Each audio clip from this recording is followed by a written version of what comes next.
আসসালামু আলাইকুম। Zero two ডিএমসিএন প্রোগ্রামে সবাইকে স্বাগতম জানাচ্ছি। আমি তোমাদের তানজিম ভাইয়া। আজকে আমরা আলোচনা করব আমাদের প্রাণীর পরিচিতি চ্যাপ্টারটা নিয়ে। তোমরা তোমাদের এইচএসসি লাইফে মোটামুটি এই চ্যাপ্টারটা অনেকবার পড়ছো এবং সবার মোটামুটি একটা সৃজনশীল সম্পর্কে এমসিকিউ কোত্থেকে আসবে এই সম্পর্কে একটা ভালো ধারণা আছে। সো আমরা আমাদের প্রি অ্যাডমিশন প্রোগ্রামে প্রিভিয়াস কোয়েশ্চেন অ্যানালাইসিস করার সাথে সাথে একটা জিনিস তোমাকে আমি প্রুফ করতে যাচ্ছি যে তুমি এইচএসসি লাইফের জন্য যে এমসিকিউগুলো পড়ছো, পড়াশোনা করছো, দ্যাটস ইট, অনেক ভালো করছো, কিন্তু তার সাথে অ্যাডমিশন প্রোগ্রামের এমসিকিউগুলার হালকা একটু ডিফারেন্স আছে। এই হালকা জিনিসটা কিন্তু 3 মাসে অর্থাৎ পরবর্তীতে অ্যাডমিশন টাইমে ধরতে পারাটা যথেষ্ট টাফ। ঠিক আছে, যারা দেখা যায় একটু ভালো স্টুডেন্ট, তথাকথিত ভালো স্টুডেন্ট, তারা কিন্তু এই জিনিসগুলো সম্পর্কে এইচএসসি লাইফ থেকে একটা ধারণা নিতে নিতে থাকে, যার কারণে আলটিমেটলি তাদের পরবর্তীতে কিন্তু কোনো সমস্যা হয় না। আসো একটু চেক করি আমাদের কী কী রকম সমস্যা হইতে পারে। সাপোজ একটা তুমি এমসিকিউ দেখলে বুঝতে পারবা, মানে এই এমসিকিউ মানে আমাদের মেডিকেলে আসা একটা এমসিকিউ আর এইচএসসির এমসিকিউ, তার মধ্যে তফাৎটা কি। ঠিক আছে, আসো একটু দেখি আমরা। আমি একদম কোয়েশ্চেনে আসছে তার উপর বেসিস করে জাস্ট 2টা কোয়েশ্চেন লিখছি, তারপরে কিন্তু আমরা কোয়েশ্চেনে যাব এবং ইনশাল্লাহ প্রত্যেকটা কোয়েশ্চেনের সাথেই তোমাদের ওই টপিকটা সম্পর্কে বিস্তারিত পড়ানোর ট্রাই করা হবে, যে যে জিনিসটা আমার মেডিকেলের জন্য লাগবে। তোমরা টাইম কোনো ওয়েস্ট করবে না, জাস্ট তুমি ক্লাসটা করে মাথার মধ্যে একটু একটা ধারণা নিয়ে নাও যে হ্যাঁ এখান থেকে এইভাবে কোয়েশ্চেন আসতে পারে। এই টপিকগুলো আমি একটু ভালো করে পড়বো, জাস্ট নট ফর আমাদের এই যে তোমার এইচএসসির জন্য, পরবর্তীর জন্য আমি ভালো করে পড়ে রাখবো। ঠিক আছে, দ্যাটস ইট, এটাই আমাদের মোটো আমাদের এই যে তোমার প্রি এডমিশন প্রোগ্রামের। আচ্ছা আসি, তাহলে দেখো একটা জিনিস দেখে তোমাদের। সাপোজ ভাইয়া এখানে 2টা কোয়েশ্চেন, প্রথমটাতে আসি আমরা। কোয়েশ্চেনটা একটু দেখো কি দিছে, একটু পড়ো কোয়েশ্চেনটা। আমি কিন্তু একটু টাইম নিব, ধরো আমি 10-15 সেকেন্ড টাইম নিব তোমাকে ভাবতে দেওয়ার জন্য। আসো, হাইড্রা সম্পর্কে সঠিক নয় কোনটা, এটা একদম একটা বেসিক একটা কোয়েশ্চেন মেডিকেলের জন্য। ঠিক আছে, এরকম সঠিক নয়, সঠিক, বৈশিষ্ট্য নয়, বৈশিষ্ট্য, এরকম কোয়েশ্চেনগুলো খুবই কমন। ঠিক আছে ভাইয়া, দেখো হাইড্রা সম্পর্কে সঠিক নয় কোনটা, আমি 2টা হাইড্রা দিয়ে দিছি বিকজ এটা যথেষ্ট একটা ইজি একটা টপিক এবং এই টপিক থেকে বেশি কোয়েশ্চেন আসে মেডিকেলেও। ঠিক আছে, এবং এটা তোমরা কিন্তু সবাই অনেকবার পড়ছো। তাহলে দেখো আসো পারো কিনা দেখি, আমরা একটু চেক করি। আসো দেখো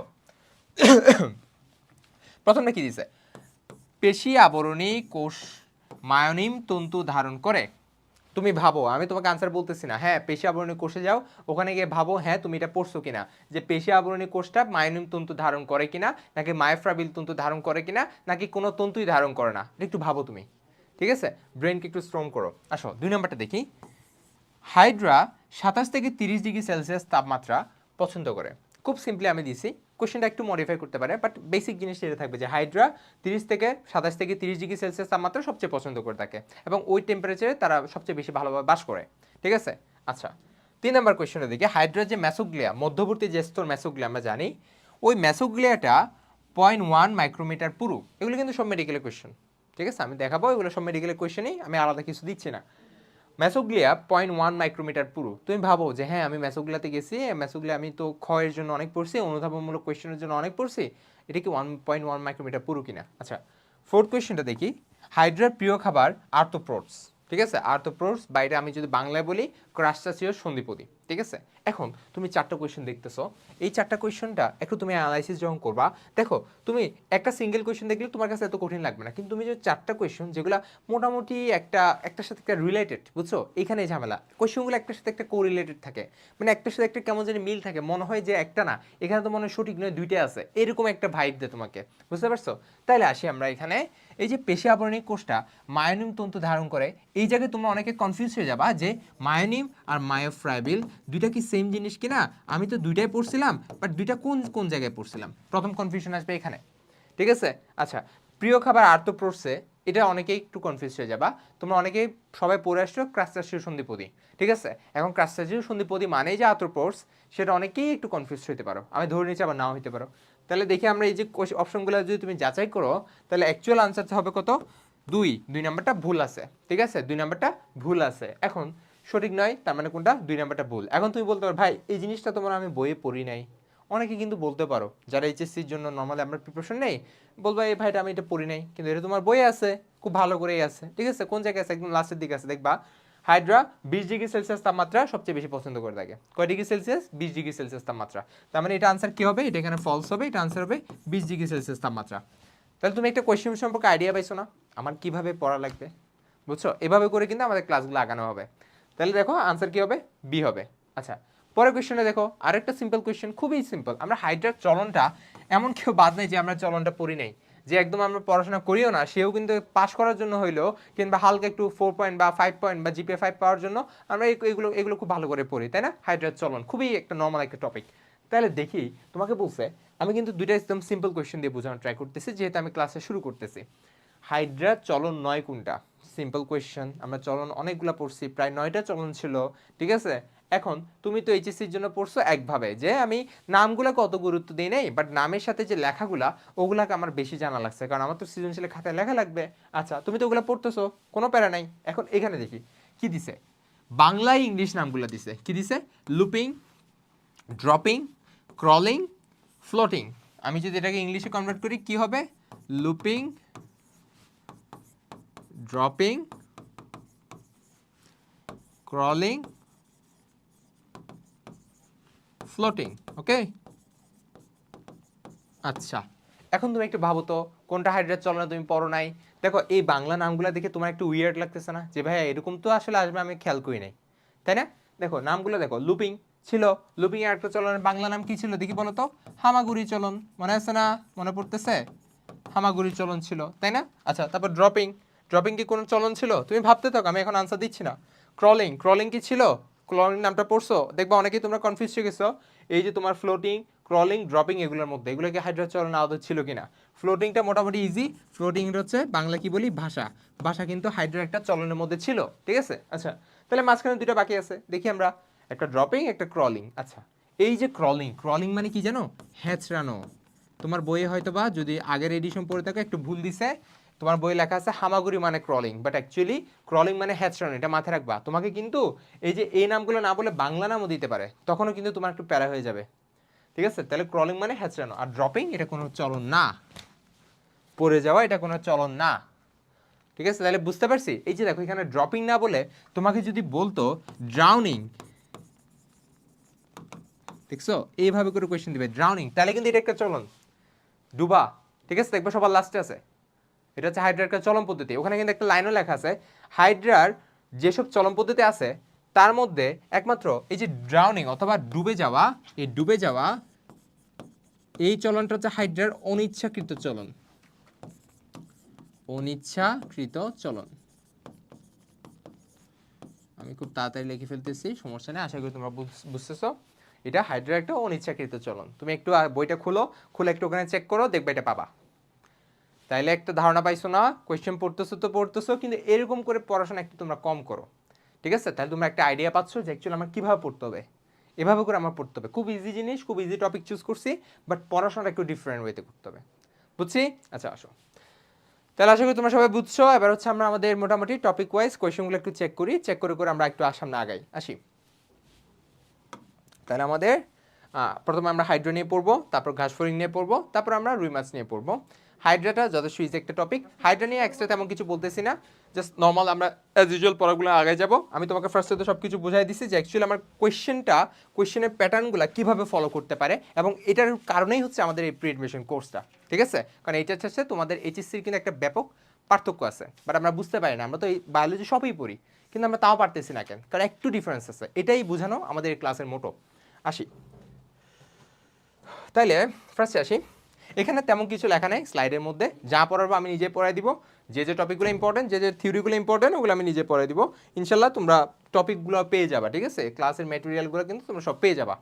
জাস্ট তুমি এখন তো ক্লাস করতেছো, ক্লাস করার পরে হচ্ছে ধরো এখন তো যদি তোমার ডেমো ক্লাস হতে আগে করতেছো প্যারা নাই, কিন্তু নর্মালি আমাদের যত ক্লাস সবগুলো কিন্তু আমাদের তারাবির আগে থাকবে। তো তারাবির আগে তুমি ক্লাসটা করে ফেলবা, তারপরে তুমি কি করবা, তুমি ম্যাটেরিয়ালগুলো একটু দেখে দ্যাটস ইট, শেষ। আমাদের পরে একটা চ্যাপ্টার শেষ, এদিকে হয়ে গেল এদিকে হয়ে গেল, আমি এদিকে প্রিপারেশন নিলাম, আমি অ্যাডমিশনে মোটামুটি একটা ধারণা পেয়ে গেলাম। ওকে আচ্ছা তাহলে আসি প্রথম কোয়েশ্চেনটা, নিচের কোনটিতে, দেখো এগুলো সবগুলো মেডিকেল কোয়েশ্চেন, এটা গত বছরের কোয়েশ্চেন মানে এবারের কোয়েশ্চেন আর কি।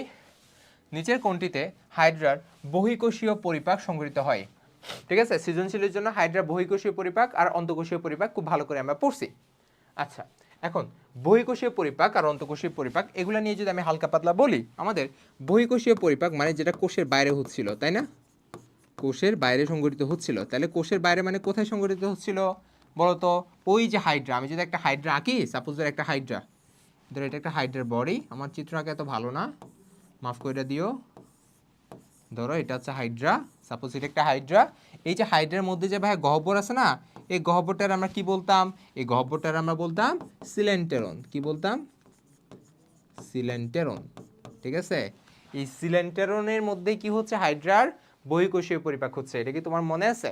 হাইড্রা সিলেন্টেরন সবাই পড়ছো না? ক্ষয়ের জন্য কিন্তু খুবই ইম্পর্টেন্ট। হাইড্রা সিলেন্টেরনের মধ্যে কি হয়? হাইড্রার বহিঃকোষীয় পরিপাক হয়।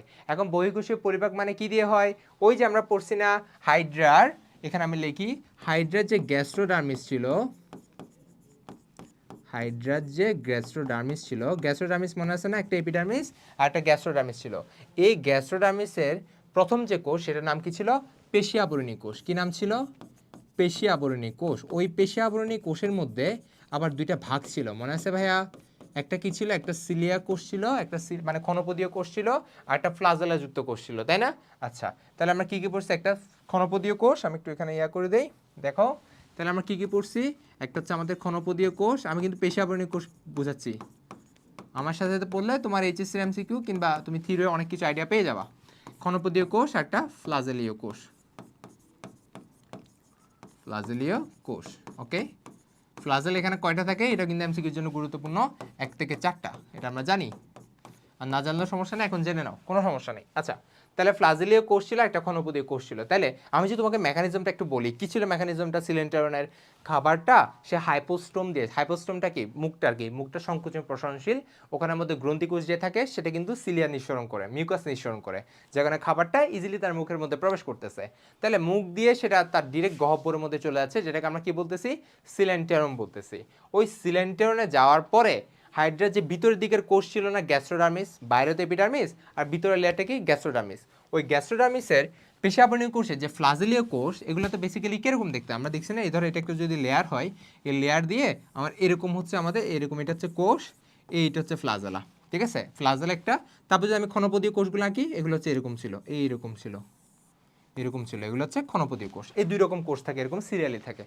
তাহলে ফ্লাজেলাযুক্ত যে কোষটা, এটা তো এরকম করে সারাউন্ড করে থাকে, তাই না? এটা এরকম করে সারাউন্ড করে থাকে। তাহলে সব দিকে ফ্লাজেলাগুলো বের হয়ে কোথায় বের হয়?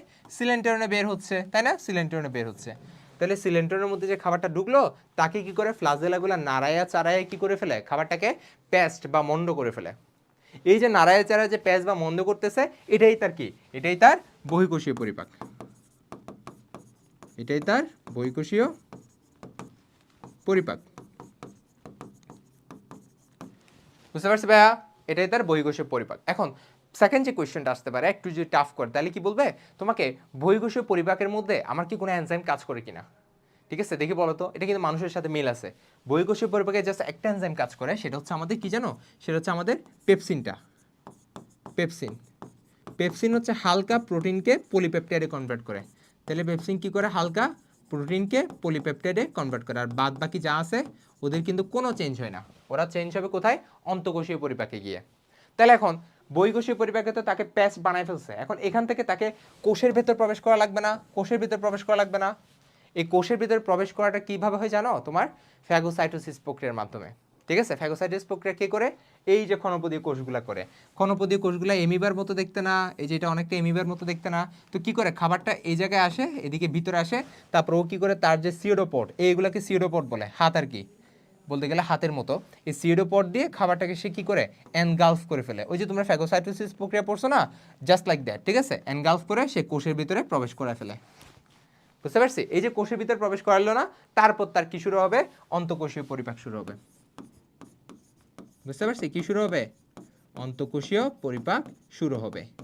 এখন আমি যদি হাইড্রার অন্তঃকোষীয় পরিপাক নিয়ে কিছু বলতে চাই, যেটা তোমার জন্য ইম্পর্টেন্ট। অন্তঃকোষীয় পরিপাক নিয়ে দেখো, তুমি কিন্তু সবগুলা পড়ছো, সৃজনশীলের জন্য মোটামুটি কি কি এনজাইম লাগে এটা সম্পর্কে তোমার একটা ধারণা আছে। ঠিক আছে, এটা ছাড়াও একটা খুব গুরুত্বপূর্ণ জিনিস কি জানো, যেটা মেডিকেল আসছে, হয়তো তুমি খেয়াল করো না, সেটা হচ্ছে হাইড্রা সব ধরনের খাবার পরিপাক করতে পারে অ্যাকসেপ্ট স্টার্চ। কি? স্টার্চ বা শ্বেতসার বাংলায়, অনেকে স্টার্চের বাংলা শ্বেতসার এটাও কনফিউজড হয়ে যায়, কারণ পরীক্ষায় এত বেশি তারা কি থাকে? নার্ভাস থাকে। তাহলে স্টার্চ বা শ্বেতসার জাতীয় খাবার কিন্তু হাইড্রা পরিপাক করতে পারে না। খুবই ইম্পর্টেন্ট একটা লাইন। ঠিক আছে, অন্তঃকোষীয় পরিপাকের মধ্যে এটা কিন্তু খুবই ইম্পর্টেন্ট একটা লাইন। বুঝতে পারছো? আর বাদ বাকি যেগুলো অ্যাজ ইউজুয়াল এনজাইম দিয়ে হয়, লাইপেজ, অ্যামাইলেজ, এগুলো দিয়ে তারা পরিপাক কাজ সম্পন্ন করে। তাহলে বহিঃকোষের মধ্যে শুধুমাত্র একটা এনজাইম কাজ করে, কে? পেপসিন। এটা হালকা পাতলা প্রোটিনকে পলিপেপটাইডে কনভার্ট করে। বুঝতে পারছি? তাহলে আমি এই যে একটা কোয়েশ্চেন, তার আনসারটা আমি পেয়ে গেছি না? এই যে এত একটা নর্মাল একটা কোয়েশ্চেন, এটাতে আমি বিস্তারিত একটা আনসার পেয়ে গেছি। তাহলে আমার গ্যাস্ট্রোডার্মিসটা হাইড্রার কি ভিতরের কোষটা, অর্থাৎ অন্তঃত্বক, ঠিক আছে? এই ত্বকটা তো আনসার হবে না। হাইপোস্ট্রোম, হাইড্রার মুখ, আনসার হবে না। সি নাম্বার সিলেন্টেরন, এটাই তার কি হবে? অ্যাকসেপ্ট, আমাদের মানে অ্যাকসেপ্টেবল একটা আনসার হবে, তাই না? সিলেন্টেরন তো পড়ালাম, কারণ সিলেন্টেরনের মধ্যে বহিঃকোষীয় পরিপাক হচ্ছে ফ্লাজেলা দিয়ে।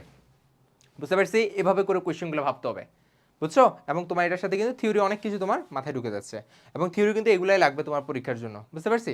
আচ্ছা, এখন এই যে ভাই সিলেন্টেরন যে বলতেছি, সিলেন্টেরনে তোমরা লক্ষ্য করছো না ভাইয়া, আরও কয়েকটি কিন্তু নাম ছিল। তোমার কি এটা মনে আছে? সিলেন্টেরন যখন, এগুলো আমি মুছে দিচ্ছি, ঠিক আছে? এগুলো ইরেজ করে ফেলি, কারণ এগুলো তো আশা করি তোমরা বুঝছো কি বুঝাচ্ছি।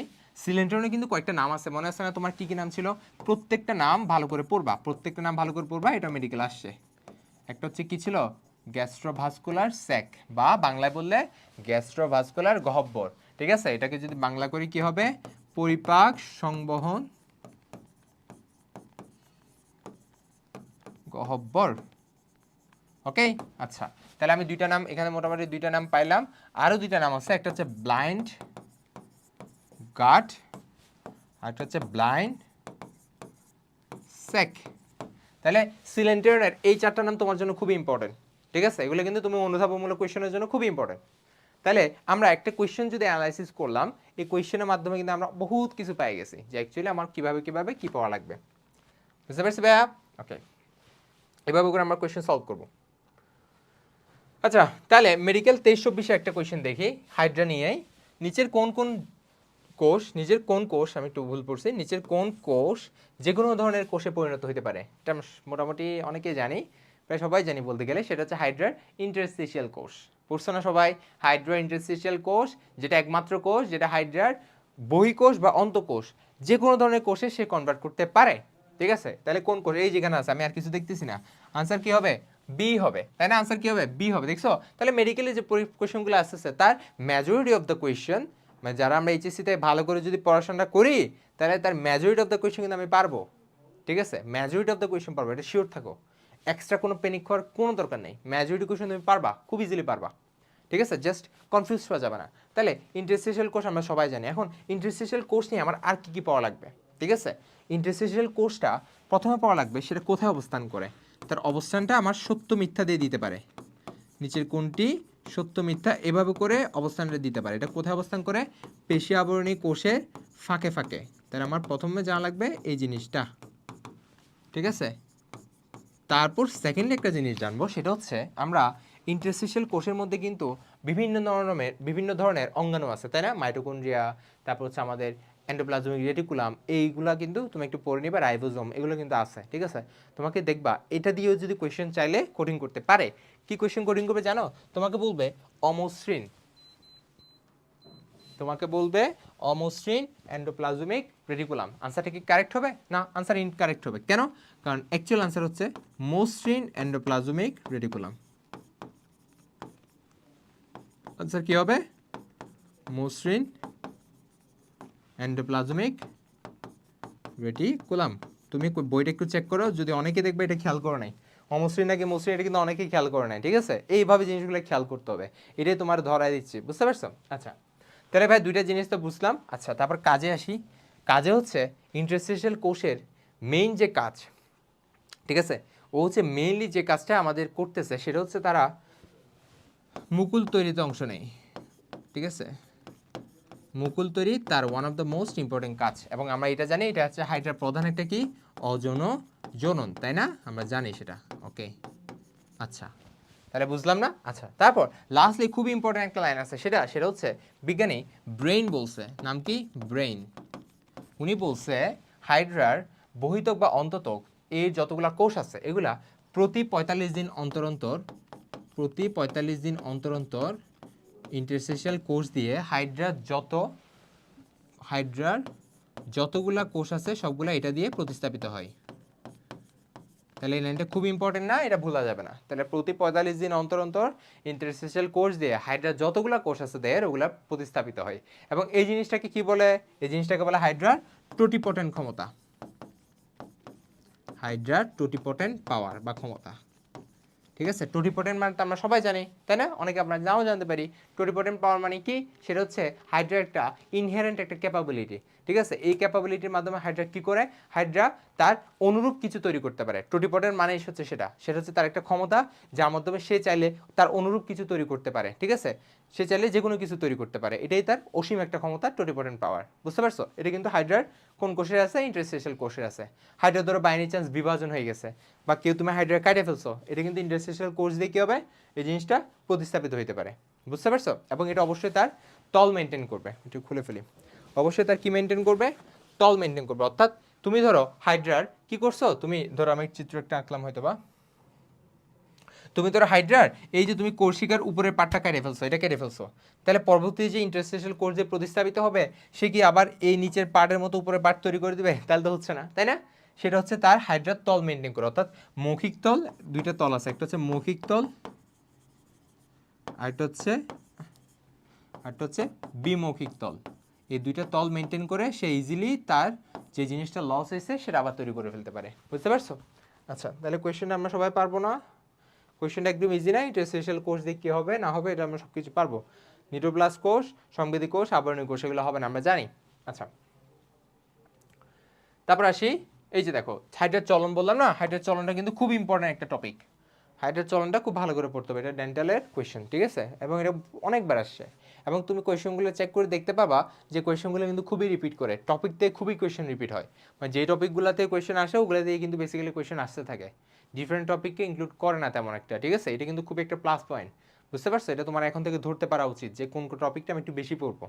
আচ্ছা আসি, হাইড্রার কোন ধরনের চলনকে জোকা, এখানে ইয়া হবে জোকা চলন বলা হয়। এটা আমরা সবাই জানি, এটা কোন ধরনের চলন হবে? হাইড্রার লুপিং হবে, তাই না? হাইড্রার কোন ধরনের চলন? লুপিং চলন। এই লুপিং চলনটাকে আমরা কি বলি? হাইড্রার জোকা চলন বলি। এখন কথা হলো জোকা চলন কেন? জোকা চলন মানে তো আমরা জানি এইটা হচ্ছে জোকা চলন, এটা হচ্ছে জোকা চলন, তাই না? এইভাবে করে এটা হচ্ছে জোকা চলন, তাই না? আমরা সবাই জানি। আচ্ছা, তাহলে এই যে জোকা চলন, এই জোকা চলন ছাড়াও আমি একদম সিরিয়ালি বলি, হাইড্রার যে লুপিং, এটা হচ্ছে যোগাচলন ছাড়াও, একে তো যোগাচলন তাকে আমরা ডাকতে পারি, যোগাচলন ছাড়াও আরেকটা কি বলতে পারি? শুঁয়াপোকা চলন বলতে পারি, তাই না? শুঁয়াপোকা চলন বলতে পারি। আরেকটা জিনিস বলতে পারি হামাগুড়ি চলন। ঠিক আছে, তাহলে এই নামগুলোতে তাকে আমরা ডাকতে পারি, যেটা তোমার জন্য পরীক্ষার জন্য অবশ্যই গুরুত্বপূর্ণ। তাহলে প্রথমত তো আমরা এটা পারবো। আচ্ছা, সেকেন্ডলি কেন তাকে যোগাচলন বলে, এটা কিন্তু তোমার ক্ষয়ের জন্য খুবই গুরুত্বপূর্ণ। ঠিক আছে, আচ্ছা তাহলে মাথায় রাখতে হবে হাইড্রার যে লুপিং প্রসেস, এটা হাইড্রার কোনো সাধারণ চলন না। এটা কিন্তু খুবই গুরুত্বপূর্ণ একটা কোয়েশ্চেন। হাইড্রার লুপিং চলনটা হচ্ছে হাইড্রার একটা বিশেষ চলন পদ্ধতি। তাহলে এটা প্রথমেতে মাথায় রাখতে হবে, এটা হাইড্রার একটা বিশেষ চলন পদ্ধতি। ঠিক আছে, তাহলে এটা মাথায় রাখবা, এটা হাইড্রার একটা বিশেষ চলন পদ্ধতি। এবার এই চলন পদ্ধতিতে আমার হয়টা কি, আমি যে একটা চিত্র এঁকে তোমাকে বুঝাই, খুব সিম্পল। আমরা সবাই চিত্রগুলা ভালো করে প্র্যাকটিস করতে হবে। কিন্তু আমাদের এই ধরো একটা হাইড্রা, তার নর্মালি কিন্তু ট্রাই করবা 6টা কোষিকা দেওয়ার জন্য। ঠিক আছে, এই ধরো হাইড্রা, এই হাইড্রা কি করবে, তার যে গ্লুটিনেন্ট আছে না, গ্লুটিন মানে স্টিনোটিল যে গ্লুটিনেন্টগুলো আছে, ওই গ্লুটিনগুলোকে তার ভূতলের অর্থাৎ ভূমির সামনের দিকে নিয়ে আসবে, অর্থাৎ ভূমির দিকে ঝুঁকাবে। ঠিক আছে, তাহলে ঝুঁকানোর পরে তা একদম কি করবে, ধরো এটা হচ্ছে আমাদের ভূমির সারফেসের সাথে সে কি করবে, লাগাই ফেলবে। ঠিক আছে, কোষিকাগুলোকে লাগাই ফেলবে, কাইন্ড অফ এরকম একটা শেপ হবে তখন, তাই না? এরকম একটা শেপ হবে। তারপরে কি করবে সে, তার এই জিনিসটাকে কিন্তু রেখে এই জিনিসটাকে কিন্তু সে উপরে তুলবে না। যদি উপরে তুলে ফেলে এটা কোন ধরনের চলন হয়ে যাবে? এটা সমারসোল্ডিং চলন হবে। কোন ধরনের চলন হবে? সমারসোল্ডিং চলন হবে। ঠিক আছে, তাহলে এভাবে হবে না, তার এটা কিন্তু ফিক্স থাকে। এটা কি করে, হালকা একটু উঠে তার কি করে সামনের দিকে গিয়ে বসায় দেয়, অর্থাৎ এটা এরকম তো হালকা একটু উঠে এভাবে করে বসায় দেয়। ঠিক আছে, যার কারণে কি হবে, তার চলনটা কাইন্ড অফ ঝুঁকা, অর্থাৎ যোগ যেভাবে চলন করে তার মতো লাগবে। বুঝতে পারছি? তাহলে একটু করে সামনের দিকে গিয়ে আবার কি করবে, এই জিনিসটাকে তুলে ফেলবে, অর্থাৎ কোষিকাটাকে আবার উপরে তুলে ফেলবে। বুঝতে পারছো? তাইলে এই চলনের ফলে হাইড্রা, তাহলে আমি কি বলছি, এই চলনের ফলে কয়েকটা জিনিস অবশ্যই মাথায় রাখতে হবে। হাইড্রা তার দৈর্ঘ্যের অর্ধেক দূরত্ব অতিক্রম করে। তাহলে কি মাথায় রাখবা, হাইড্রা তার দৈর্ঘ্যের অর্ধেক দূরত্ব অতিক্রম করে। খুবই গুরুত্বপূর্ণ একটা পয়েন্ট মাথায় রাখতে হবে। এই চলনের মাধ্যমে হাইড্রা তার দৈর্ঘ্যের অর্ধেক দূরত্ব অতিক্রম করে। এবং যখন আমরা সমারসল্টিং বলবো তখন হচ্ছে এই চলনের ফলে হাইড্রা তার দ্বিগুণ দূরত্ব অতিক্রম করে, সমারসল্টিং এর ফলে হাইড্রা দ্বিগুণ দূরত্ব অতিক্রম করে, ঠিক আছে। আচ্ছা, তারপর মাথায় রাখতে হবে এই চলনে হাইড্রার একটা লুপ তৈরি হয়। কি তৈরি হয়? একটি লুপ তৈরি হয়, বুঝতে পারছো? আর আমরা যখন সমারসল্টিং বলবো তখন কি হবে? হাইড্রার সমারসল্টিং এর ফলে দুটি লুপ তৈরি হচ্ছে, ঠিক আছে। আচ্ছা, তারপর আমি তো অলরেডি বলছি এই যে তোমার লুপিং চলনটা হাইড্রো একটা বিশেষ চলন পদ্ধতি, আর সমারসল্টিং হাইড্রো একটা সাধারণ চলন পদ্ধতি, ঠিক আছে। এবং সমারসল্টিংটা হচ্ছে দ্রুত চলন পদ্ধতি এবং এটা হচ্ছে তোমার মন্তর চলন পদ্ধতি। এবং এই চলনটা হাইড্রা কি করে? কোনো একটা লম্বা দূরত্ব যখন অতিক্রম করতে হবে তখন ইউজ করে, ঠিক আছে। অর্থাৎ কাইন্ড অফ এক কথা বলতে গেলে ম্যারাথন দৌড়ের মতো আর কি, ঠিক আছে। যারা ম্যারাথন দৌড়ায় তুমি কি লক্ষ্য করছো তারা কখনো জোরে দৌড়ায়? তারা কিন্তু কখনো জোরে দৌড়ায় না, তারা স্লোলি অনেক দূর অতিক্রম করতে পারে। এবং এই জন্যই তোমার লুপিং যে চলনটা এটাও সেম, তার স্লোলি স্লোলি সে অনেক দূরত্ব অতিক্রম করতে পারবে। আর সমারসল্টিংটা প্রতিবারে তার দুইটা লুপ তৈরি হচ্ছে, সেইভাবে ঘুরে ঘুরে ঘুরে ঘুরে কি করতেছে? ডিগবাজি চলন করতেছে এবং আলটিমেটলি সে কিন্তু দ্রুত কিন্তু কাছের কোনো জায়গায় যাওয়ার জন্য ইউজ করতেছে, বুঝতে পারছি? আচ্ছা, তাহলে তোমার পরীক্ষার জন্য খুব ইম্পর্টেন্ট সমারসল্টিং আর লুপিং, এই দুইটার পার্থক্য খুব ভালো করে পড়ে ফেলবা। তাহলে এটা পড়লে এদিকেও কভার হবে, অ্যাডমিশনের জন্য কভার হয়ে যাবে, ঠিক আছে ভাইয়া? এভাবে করে জিনিসগুলো পড়বা, সিগনিফিক্যান্ট পয়েন্টগুলো মাথায় রাখবা, মাথায় সেট করে রাখবা যে ধরো এই তিনটা পয়েন্ট যদি আমি মাথায় রাখতে পারি, তার সাথে যে সমারসল্টিং এর ডিফারেন্স এটা আমি ইজিলি পারবো। যেমন অর্ধেক সমারসল্টিং এর দ্বিগুণ, একটি লুপ ওখানে দুইটা লুপ, লম্বা দূরত্ব দ্রুত অতিক্রম করতে পারে এবং কাছের কোনো ডেস্টিনেশন, ঠিক আছে। ওইটা এটা বিশেষ চলন, ওইটা সমারসল্টিং সাধারণ চলন, শেষ, দ্যাটস এনাফ, ওকে। আচ্ছা, এবার আসি হাইড্রার আমাদের পরবর্তী কোয়েশ্চেন, মেডিকেল 20-21 কোয়েশ্চেন দেখি। আমরা অলরেডি দেখছি এটি কোয়েশ্চেনটা, নেমাটোসিস্টের ভিতরে কোন বিষাক্ত যে তরল পদার্থ থাকে তার নামটা কি? একদমই যে একটু কোয়েশ্চেন, তাই না? তোমরা সবাই মোটামুটি জানো, আমি ধরে নিচ্ছি তোমরা অনেকে জানো, না জানলে আজকে থেকে কখনো ভুলবা না ইনশাল্লাহ। আচ্ছা, এই যে নেমাটোসিস জিনিসটা আমরা কিন্তু এটা প্রথম চ্যাপ্টারে পড়ছি, সেকেন্ড চ্যাপ্টারে পড়ছি, তাই না? কোথায় পড়ছি? নিডারিয়া পর্বভুক্ত প্রাণী। এটা এমন না যে হাইড্রার একটা ক্লাসিফিকেশন, হাইড্রার একটা বৈশিষ্ট্য স্পেসিফিক না, এটা কিন্তু নিডারিয়ার যত পর্ব আছে, যত প্রাণী আছে তার মেজরিটির মধ্যে কিন্তু নেমাটোসিস ব্যাটারিটা দেখা যায়। এই নেমাটোসিস ব্যাটারিটা কোন কোন কাজে হেল্প করে এবং এটার বৈশিষ্ট্য, এগুলো সবগুলো তোমার জন্য খুবই গুরুত্বপূর্ণ, ঠিক আছে। একটু যদি আমরা আলোচনা করি তার আগে আমি যেহেতু এখানে বিষাক্ত তরল পদার্থ পড়াচ্ছি, এটার আনসারটা আমরা বলে ফেলি। এটা কি ছিল আনসার? এটা অবশ্যই হিপনোটক্সিন ছিল, তাই না? এটা কি ছিল? হিপনোটক্সিন ছিল। কারণ এই হিপনোটক্সিনটা প্রাণীকে কি করে? হিপনোটাইজ করে দেয়। কি করে? হিপনোটাইজ করে দেয়, অর্থাৎ তাকে অবশ করে ফেলে, তাকে অবশ করে ফেলে এরপর কি করে? ইজিলি হাইপোস্টোম দিয়ে মুখের ভেতরে ঢুকাই ফেলে, বুঝতে পারছো? এভাবে খেয়ে ফেলতেছে। আচ্ছা, যাই হোক, এই হিপনোটক্সিন যেটা, এটা কি দিয়ে তৈরি? খুবই ইম্পর্টেন্ট, পরীক্ষা অনেকবার আসছে। এটা হচ্ছে আমরা সবাই জানি প্রোটিন এবং ফেনল দিয়ে তৈরি। ওই যে ভাই সাপের বিষ, সবাই শুনছো না? সাপের বিষ, সাপের বিষের প্রধান উপাদান কিন্তু ফেনল, ঠিক আছে। ওই বিষটা এখানে কিন্তু হিপনোটক্সিন, বুঝতে পারছি? আচ্ছা, তাহলে তুমি ধরো কোয়েশ্চেন কিন্তু সলভ করার বিভিন্ন ওয়ে আছে। সাপোজ আমি এই যে কোয়েশ্চেনটা আছে, এই কোয়েশ্চেনটার আনসার ধরো এটা বাই এনি চান্স আমি জানি না, ঠিক আছে। আচ্ছা, টক্সিন আলাদাভাবে কোনো নাম হওয়ার কথাও না, কারণ টক্সিন তো অ্যাজ ইউজুয়াল সব বিষাক্ত পদার্থকে মিন করতেছে। যেহেতু আমি একটা স্পেসিফিক জিনিস বলছি, স্পেসিফিক একটা আনসার হবে, নয়তো হিপনোটক্সিন হবে, নয়তো হিমোসায়ানিন হবে, নয়তো হিমোজয়েন হবে, ঠিক আছে। এখন প্রত্যেকটা জিনিস কিন্তু তুমি তোমার প্রাণীবিজ্ঞান বইয়ে পড়ছো, যদি তুমি ভালো করে পড়ে থাকো। আসি কিভাবে, দেখো হিপনোটক্সিন, সাপোজ ধরো তুমি এটা আনসার জানো না, এখন আমি পরীক্ষায় কিভাবে জিনিসটা সলভ করব? তাহলে আমি জানি এটা নয়তো এটা নয়তো এটা, যে কোনো একটা আনসার হবে, এটা আমি জানি। সাপোজ ধরো এটা আনসার আমি জানি না, তাহলে এই দুটো অপশনকে আমি এখন কি ক্রস চেক করব যে এগুলা কি আনসার হইতে পারে কিনা। কিভাবে? হিমোসায়ানিন জিনিসটা কই পড়ছো? আমি একটু থামি, তোমরা বলো কই পড়ছো? এটা কোথায় পড়ছো ভাবো তো? এটা তুমি পড়ছো আমাদের প্রথম চ্যাপ্টারে মলাস্কাতে। কই পড়ছি? মলাস্কাতে, ঠিক আছে। এই হিমোসায়ানিন এটা কি? এটা হচ্ছে আমিষযুক্ত একটা রঞ্জক। তাহলে হিমোসায়ানিন এটা কি? এটা হচ্ছে একটা আমিষযুক্ত রঞ্জক। রঞ্জক মানে তো জানি পিগমেন্ট, ঠিক আছে। পড়ছো না? মনে আছে? মলাস্কাযুক্ত প্রাণীদের রক্তটা হিমোসায়ানিন এবং আরেকটা হচ্ছে এমিবোসাইট, হিমোসায়ানিন এবং এমিবোসাইট কণিকা থাকে। সবার মনে পড়ছে? মলাস্কা প্রাণীদের, পর্বের প্রাণীদের হিমোসায়ানিন এবং এমিবোসাইট কণিকা থাকে। এই হিমোসায়ানিনটা হচ্ছে একটা আমিষযুক্ত রঞ্জক। তার মানে ভাই একে আমি ফিল্টার আউট করে দিছি, এটা আনসার হবে না, শেষ। আচ্ছা, সবার লাস্ট এটা দেখি, এটা আমরা সবাই মোটামুটি বুঝতে পারতেছি এটা কি? এটা হিমোজয়েন। হিমোজয়েন কই পড়ছো দেখি, ভাবো তো। হিমোজয়েনটা কই পড়ছো? হিমোজয়েন তুমি পড়ছো বোটানির 4র্থ চ্যাপ্টারে।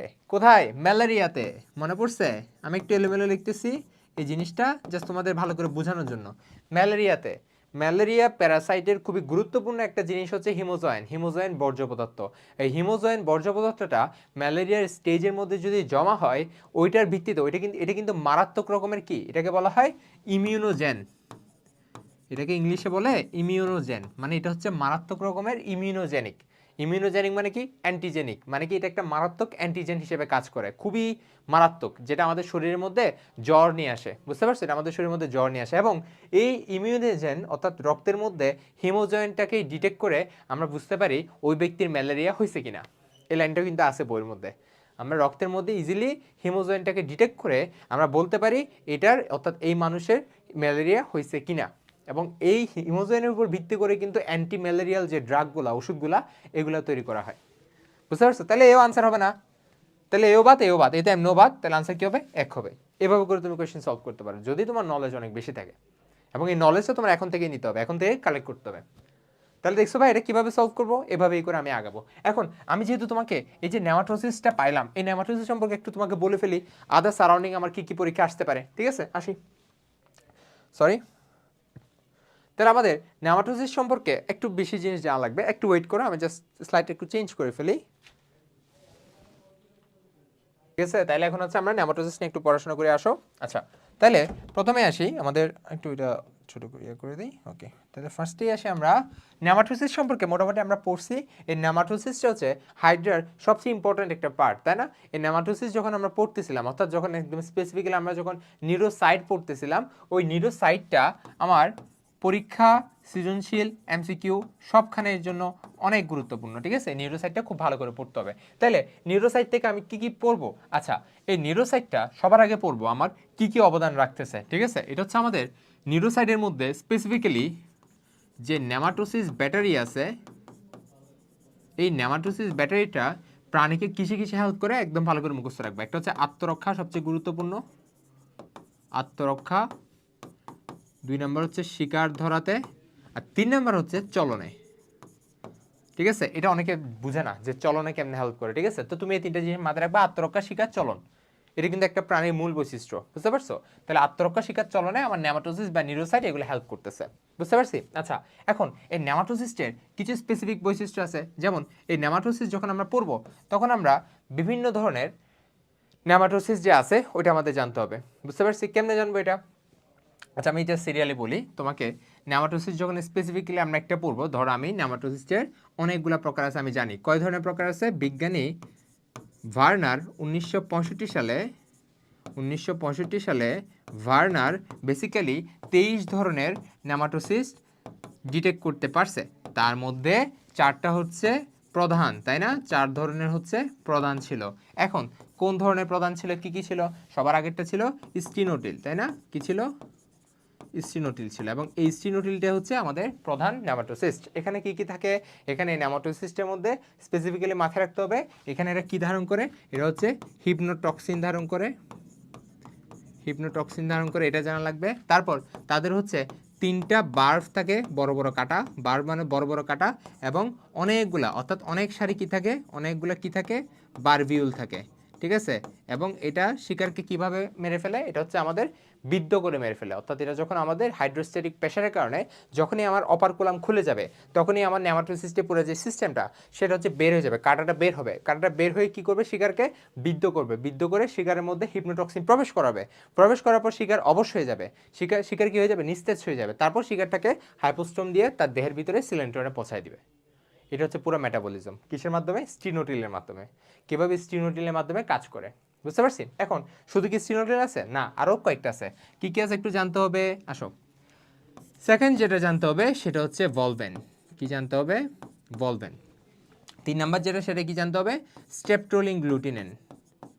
স্ট্রেপটোলিন গ্লুটিনেন। ঠিক আছে, গ্লুটিনেন। আর 4 নাম্বারটা জানতে হবে স্টেরিওলিন গ্লুটিনেন। ঠিক আছে? এখন এই জিনিসগুলো কিন্তু তোমার পরীক্ষা এইচএসসি পরীক্ষার জন্য খুবই গুরুত্বপূর্ণ ভাইয়া, জানো? আচ্ছা, এগুলো আরেকবার তাহলে আমার সাথে রিভাইজ দিয়ে ফেলো। তাহলে এই যে ভাই ভলভেনটা বেসিক্যালি কিভাবে কাজ করে মনে আছে না? ভলভেনটা হচ্ছে কাইন্ড অফ এরকম করে পেঁচানো থাকে। তাহলে ভলভেন যদি পরীক্ষায় আসে, তোমার জন্য যে জিনিসটা সবচেয়ে গুরুত্বপূর্ণ এটা হচ্ছে শিকারকে আঁকড়ে ধরে ফেলে। কি করে? শিকারকে আঁকড়ে ধরে ফেলে। তাহলে একটা জিনিস মাথায় রাখতে হবে এটা, অর্থাৎ এটা যখন এম করে খুলে যাবে কক স্ক্রুর মতো কাজ করে। কিসের মতো? কক স্ক্রুর মতো। শিকারকে এম করে ধরে ভিতরে টেনে নিবে, ঠিক আছে? এবং এই জিনিসটা কিন্তু কি স্থিতিস্থাপক, মানে কি বের হইছে আবার টেনে আগে জায়গায় চলে আসবে। বুঝতে পারছো? তাহলে এটাতেই সেকেন্ড যেটা ইম্পর্টেন্ট জিনিস মাথায় রাখতে হবে সেটা হচ্ছে এই জিনিসটা স্থিতিস্থাপক। কি মাথায় রাখবো? এই জিনিসটা স্থিতিস্থাপক, ঠিক আছে? আচ্ছা, তাহলে আমাদের বলবেন থেকে এই দুইটা লাইন আমার জন্য কি পয়েন্ট, বুঝতে পারছি? আচ্ছা, এবার 3 নাম্বার আসি। স্ট্রেপটোলিন গ্লুটিনেন, স্টেরিওলিন গ্লুটিনেন, দুইটা জিনিসই সেম। আচ্ছা, তার মধ্যে স্ট্রেপটোলিন কেন? বিকজ এটার মধ্যে কাটা আছে। তাহলে স্ট্রেপটোলিন কেন? একটা লাইন মাথায় রাখবো, আমার এত কিছু মাথায় রাখার টাইম নাই। কাটা আছে, এত কিছু মাথায় রাখলে পরীক্ষা মনে থাকবে না। তাহলে স্ট্রেপটোলিন কেন নাম দিছে? এটাতে কাটা আছে। স্টেরিওলিন কেন? এটাতে কাটা নাই। এবং দুইটাই কিভাবে কাজ করে? দুইটাই হচ্ছে আটালো রস ক্ষরণ করে। তাহলে এই দুইটাই কি করে? এই দুইটা হচ্ছে আটালো রস ক্ষরণ করে। কি করে? আটালো রস ক্ষরণ করে। বুঝতে পারছি? এও আটালো রস ক্ষরণ করবে, এও আটালো রস ক্ষরণ করবে এবং শিকারকে কি করবে? তোমার আঁকড়ে ফেলবে, ঠিক আছে? বাট এর আঁকড়ে ধরার টাইপ আর এর আঁকড়ে ধরার টাইপ ডিফারেন্ট। স্ট্রেপটোলিন গ্লুটিনিন একরকম, স্টেরিওলিন গ্লুটিনিন একরকম, ঠিক আছে? এখন স্ট্রেপটোলিন গ্লুটিনিনের যে দুইটা নাম আছে, এই দুইজনের যে দুইটা এক্সট্রা নাম আছে এগুলো আমার জানতে হবে। এটা হচ্ছে আমার হলোট্রাইকাস আইসোরাইজা আর এটা অ্যাট্রাইকাস আইসোরাইজা। অ্যাট্রাইকাস কেন? কাটা নাই সেজন্য। অ্যাট্রিয়া কোনো কিছু এ আছে মানে কি? অ্যাট্রোফি। অ্যাসিলোমেট মানে কি? এটাতে এই জিনিসটা অনুপস্থিত। অ্যাট্রাইকাস কি? এটাতে কাটা অনুপস্থিত। ক্লিয়ার? তাহলে আমাদের পুরা যে তোমার নেমাটোসিস্টের জিনিসটা চারটা যে টাইপ আছে পুরা ভালো করে জানতে হবে। তুমি জানছো, এটুকু এনাফ, এটুকুই তোমার জন্য এনাফ, ঠিক আছে? আচ্ছা, এখন এই যে নিউরোসাইট, এটা তো একটা কোষ। আর আমাকে যদি বলে নিউরোব্লাস্ট, ভাইয়া ব্লাস্ট মানে কি জানো? ব্লাস্ট মানে কোনো কিছু পরিস্ফুটন হচ্ছে। তাহলে পরিস্ফুটনরত নিউরোসাইটকে আমি কি বলবো? নিউরোব্লাস্ট বলবো। যেটা এখনো পরিস্ফুটন হচ্ছে, যেটা এখনো পুরোপুরি ম্যাচিউর হয় নাই, ঠিক আছে? আচ্ছা, এখন নিউরোসাইটটা একটা কোষ, তাহলে কোষের একটা পুরো সিস্টেম থাকবে। ওই সিস্টেমের চিত্রটা তোমার পরীক্ষার জন্য মাস্ট, ঠিক আছে? চিত্র তোমার পরীক্ষার জন্য মাস্ট। এবং এই চিত্র ছাড়াও আরও যা যা প্রকার আছে, যেমন এটাতে আবরণী আছে, অপারকুলাম আছে, তারপর নিউরোসিল খুবই গুরুত্বপূর্ণ। নিউরোসিল কিসের মতো কাজ করে? ট্রিগারের মতো কাজ করে। এবং এটা ট্রিগারের মতো কাজ করে এবং এটা কিভাবে উৎপত্তি হয়েছে? এটা হচ্ছে একটা রূপান্তরিত সিলিয়াম। এটা কি? এটা একটা রূপান্তরিত সিলিয়াম, ঠিক আছে? ক্লাসটা ভাইয়া এভাবে করে নিচ্ছি যাতে তুমি জাস্ট আমার সাথে একটু রিভাইজ দাও, ঠিক আছে? আমার সাথে যা যা পড়ছো ওগুলো মিল পাচ্ছ কিনা দেখো। তাহলে নিউরোসিলটা কি ছিল? একটা রূপান্তরিত সিলিয়াম ছিল। একটু জানলে তোমার জন্য হয়ে যাবে। বুঝতে পারছি? তোমাকে বলতে পারে নিচের কোনটি নিউরোসাইট কোষের অংশ নয়। তাহলে তোমার যে আদার যে জিনিসগুলো আছে না, অপারকুলাম, নিউরোসিল, পেশিতন্তু এবং লেসো, নিউক্লিয়াস, আবরণী, এগুলো সবগুলোই তো আমার নিউরোসাইটের অংশ। তাহলে এগুলো আমার জানা লাগবে একটুকি। বুঝতে পারছো? তাহলে একটু বললে এনাফ, এনাফ, অনেক কিছু পড়ানো হয়েছে। আচ্ছা, দেখো ফার্স্টে যে তোমাকে এত কিছু পড়াইলাম না, এখন দেখো সব কিছু তুমি রিপিট পাবা। এই জন্যই ফার্স্টে আমি এত বেশি পড়াইছি, বুঝতে পারছো? এই জন্য ফার্স্টে এত বেশি ইনফরমেশন দিছি যাতে এখন তুমি বুঝতেছো, তোমার সব কিছু কমন আসবে। দেখবা, এই দেখো কোন পদ্ধতিতে হাইড্রা লম্বা দূরত্ব অতিক্রম করে? লম্বা, এই যে লম্বা জিনিসটা আমরা আগেই পড়ছি। লম্বা মানে কি? সে বেশি দূরত্ব অতিক্রম করবে। বেশি দূরত্ব অতিক্রম করবে মানে কি? তাকে কি দিতে হবে? তাকে হচ্ছে আমাদের কি করতে হবে? লুপিং ইউজ করতে হবে। কি ইউজ করতে হবে? লুপিং ইউজ করতে হবে। এখন লুপিং চলনের আরও 3-4টা নাম তোমাকে বলে দিছিলাম। লুপিং চলনের 8টা নাম কি ছিল? এটা হামাগুড়ি চলন বা জুয়াপোকা চলন বা জোকা চলন বা শুয়াপোকা চলন। মনে পড়ছে এবার? এই দেখো সেম কোয়েশ্চেন মেডিকেলে আবার রিপিট করছে পরের বছরে। তাহলে তুমি যদি আগের বছরের কোয়েশ্চেন খুব ভালো করে পড়ো, তোমার পরের বছর কিন্তু কোয়েশ্চেন কমন পড়ে, বুঝছো? এটা কিন্তু মেডিকেল একটা নর্মাল রুলস। ভালোই কোয়েশ্চেন কমন আসে, ডিরেক্ট কোয়েশ্চেন কমন আসবে না, বাট ওই টপিকের তুমি যদি ভালো করে অ্যানালাইসিস করো, ভালো করে যদি ব্রেন স্ট্রম করো, তাহলে পরবর্তীতে কোয়েশ্চেনটা আসবে, বুঝছো? আচ্ছা, তাহলে এখান থেকে আমি ইজিলি বুঝতেছি না আনসার কী হবে? হামাগুড়ি হবে। এখন বইয়ের মধ্যে কিন্তু একটা ভুল আছে, বইয়ের মধ্যে হামাগুড়িরে বলা আছে ক্রলিং। অনেকের বইয়ে যারা একটু আগের বই পড়ো তাদের আছে ক্রলিং। এই ক্রলিংটা কিন্তু ভুল। ক্রলিং মানে মাথায় রাখবা হ্যাঁচড়ানো, ঠিক আছে? ক্রলিংটা হচ্ছে হ্যাঁচড়ানো, ঠিক আছে ভাইয়া? আচ্ছা, আর এই ডিগবাজি মানে তো আমরা জানি সমারসল্টিং, এবং এই ডিগবাজিটাই হচ্ছে হাইড্রার সাধারণ চলন পদ্ধতি, ঠিক আছে ভাইয়া? এটা সাধারণ চলন পদ্ধতি এবং দ্রুত চলন পদ্ধতি। ওকে, আচ্ছা, এই দেখো এবার আসি, হাইড্রার কোন অংশে নিউরোসাইট কোষ সবচেয়ে বেশি থাকবে? এটা একটা কমন সেন্সের কোয়েশ্চেন, মেডিকেলে 19-20 আসছে, একদম একটা কমন সেন্সের কোয়েশ্চেন। দেখো আমার নিউরোসাইট কোষের কাজ আমি অলরেডি তোমাকে বলে ফেলছি। নিউরোসাইটের মধ্যে কি ছিল? আমাদের নেমাটোসিস ছিল, তাই না? নিউরোসাইটের মধ্যে আমার নেমাটোসিস ছিল। এই নেমাটোসিসের কাজ কি ছিল? বেসিক্যালি হাইড্রাকে শিকার এবং আত্মরক্ষা এই দুইটাতে বেসিক্যালি হেল্প করতেছিল, ঠিক আছে? আরটা হচ্ছে চলনে হেল্প করে। ওই যে আমরা পড়ছি না, করি যে তোমার হাইড্রা কিন্তু হাঁটতে পারে। কিভাবে? সে উল্টা হয়ে ভার দিয়ে, কৌশিকার উপর ভার দিয়ে সে কী করতে পারে? হাঁটতে পারে, তাই না? সো ওইটাতে কিন্তু কৌশিকে হেল্প করতেছে, মানে নিউরোসাইটের একটা পার্ট হেল্প করতেছে কিন্তু। আচ্ছা, তাহলে আমাদের এটা কিন্তু জানতে হবে, হাইড্রার নিউরোসাইটটা চলনে হেল্প করে। এটা কিন্তু একটা আনকমন জিনিস, একটু জানা লাগবে। আচ্ছা, তাহলে নিউরোসাইট কোষের কোন জায়গায় বেশি থাকবে? তুমি অপশনটা একটু চেক করো, দেখো এগুলো কিন্তু পারবা। দেহপ্রাচীরে বেশি থাকবে, কৌশিকাতে বেশি থাকবে, নাকি দেহকাণ্ড, নাকি পাদচাকতি? ভাই পাদচাকতি তো কোনো দিনে হবে না। পাদচাকতিকে আমি নিউরোসাইট দিয়ে করবোটা কি, তাই না? ও তো কোনো জায়গায় আঁকড়ে, কোনো জায়গায় সে বসার জন্য পাদচাকতির ইউজ করে, তাই না? সো পাদচাকতি বাদ। আচ্ছা, দেহকাণ্ড, দেহকাণ্ড বা দেহপ্রাচীর দুইটা তো সেম জিনিস মিন করতেছে। আমার দেহকাণ্ড বা দেহপ্রাচীরের মধ্যে কি আমার থাকবে? কিন্তু নিউরোসাইট থাকবে, বাট পরিমাণে অনেক কম, ঠিক আছে? কারণ পরিমাণ তো এত বেশি থাকার দরকার নাই। দেহকাণ্ড ধরো আমি আমার কি হাত দিয়ে কি কাউকে মারবো, নাকি আমার দেহটাকে এরকম করে বাড়ায় দিয়ে মারবো? কখনো মারবো না, আমি হাত দিয়ে মারবো। আর হাইড্রার ক্ষেত্রে হাত মানে কি? তার কৌশিকা, তাই না? তাহলে কৌশিকার মধ্যেই কি থাকবে? কৌশিকা। আনসার কি হবে? বি হবে। কৌশিকার মধ্যে সবচেয়ে বেশি নিউরোসাইট কোষ পাওয়া যাবে, ঠিক আছে? এখন কৌশিকা নিয়ে বিস্তারিত পড়ে নিবে একটু, ঠিক আছে? কৌশিকার কিন্তু বিভিন্ন হাইড্রা অনুযায়ী বিভিন্ন সাইজ, বিভিন্ন টাইপ থাকে কৌশিকার। যেমন আমরা যেটা নর্মালি পড়তেছি, হাইড্রা অলিগ্যাকটিস আছে, হাইড্রা ভুলগ্যারিস আছে, হাইড্রা ভিরিডিসিম আছে। এই তিনটা সম্পর্কে তোমরা একটু জেনে নিবা। হাইড্রা অলিগ্যাকটিস ছিল,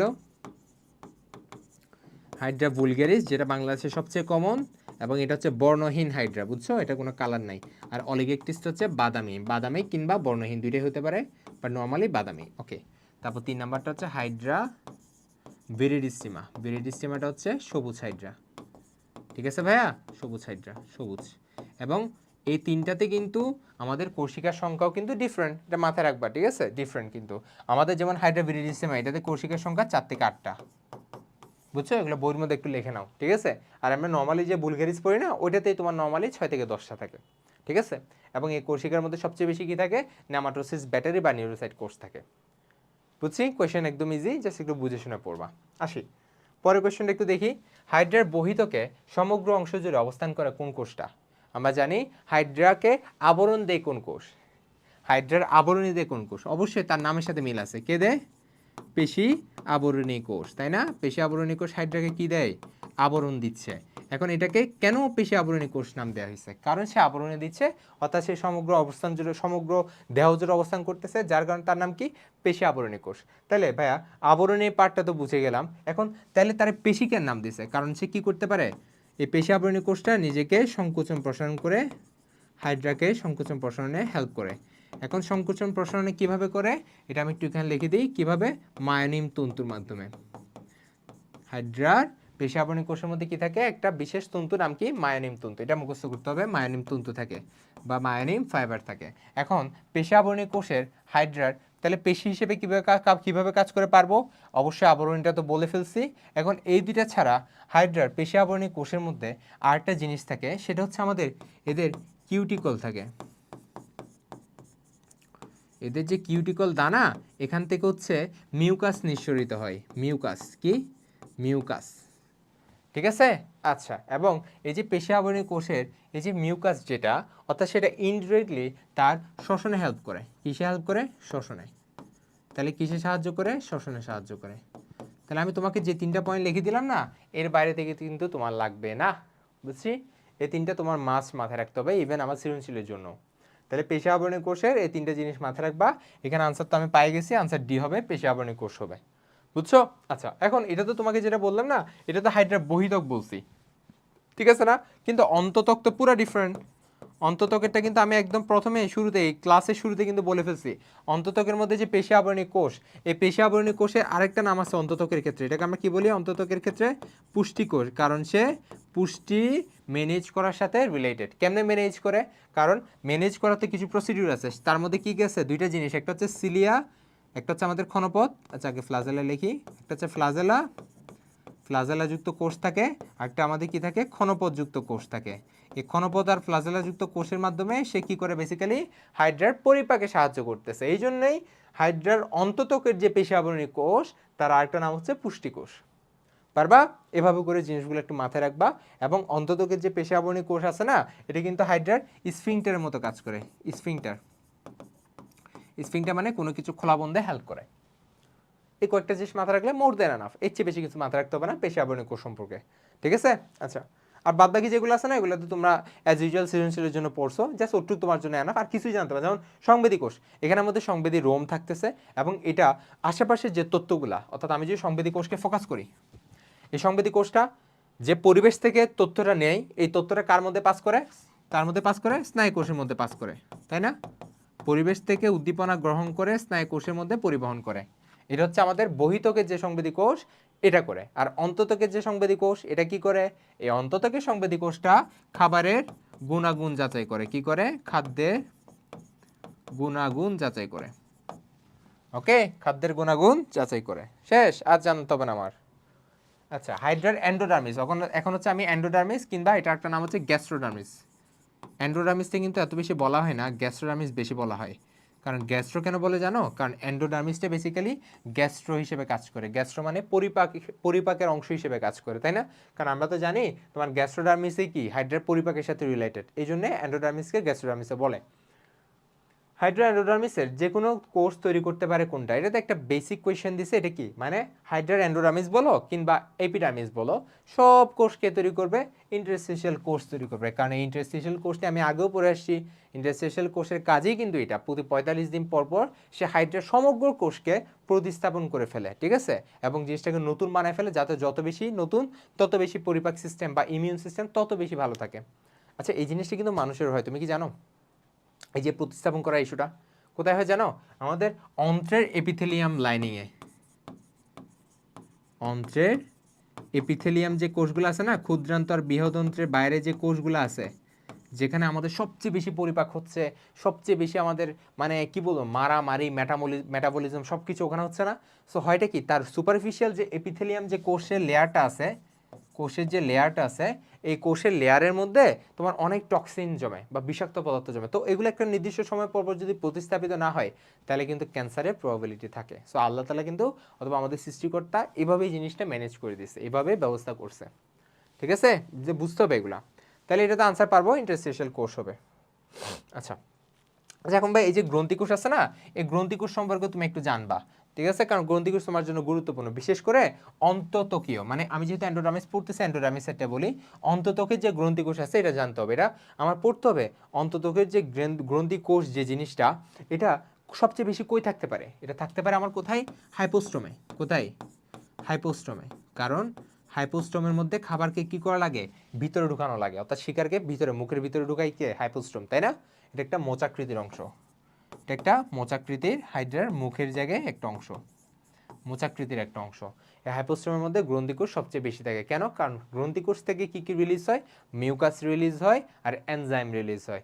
মিউকাস যে রিলিজ হয় সেটা হাইপোস্টোমে খাবারটাকে ইজিলি গিলতে সাহায্য করে, আর এনজাইম যে রিলিজ হয় ওই এনজাইমটা খাবারের অন্তঃকোষীয় বা এন্ডোডার্মিসের যে পরিপাকটা হয়, অন্তঃকোষীয় পরিপাক, ওইটাতে হেল্প করে। বুঝছি? এবং আমরা এটা পড়ছি, হাইড্রার মধ্যে কি নাই? কোনো স্টার্চ পরিপাককারী এনজাইম নাই। ঠিক আছে? আচ্ছা আচ্ছা, তারপর কোয়েশ্চেনটা দেখি আমাদের, হাইড্রার খাদ্য নয় কোনটা? দেখো, কোয়েশ্চেন কিন্তু সিম্পল, কিন্তু তুমি কনফিউজড হয়ে যাবা। এখানে আসল খেলা।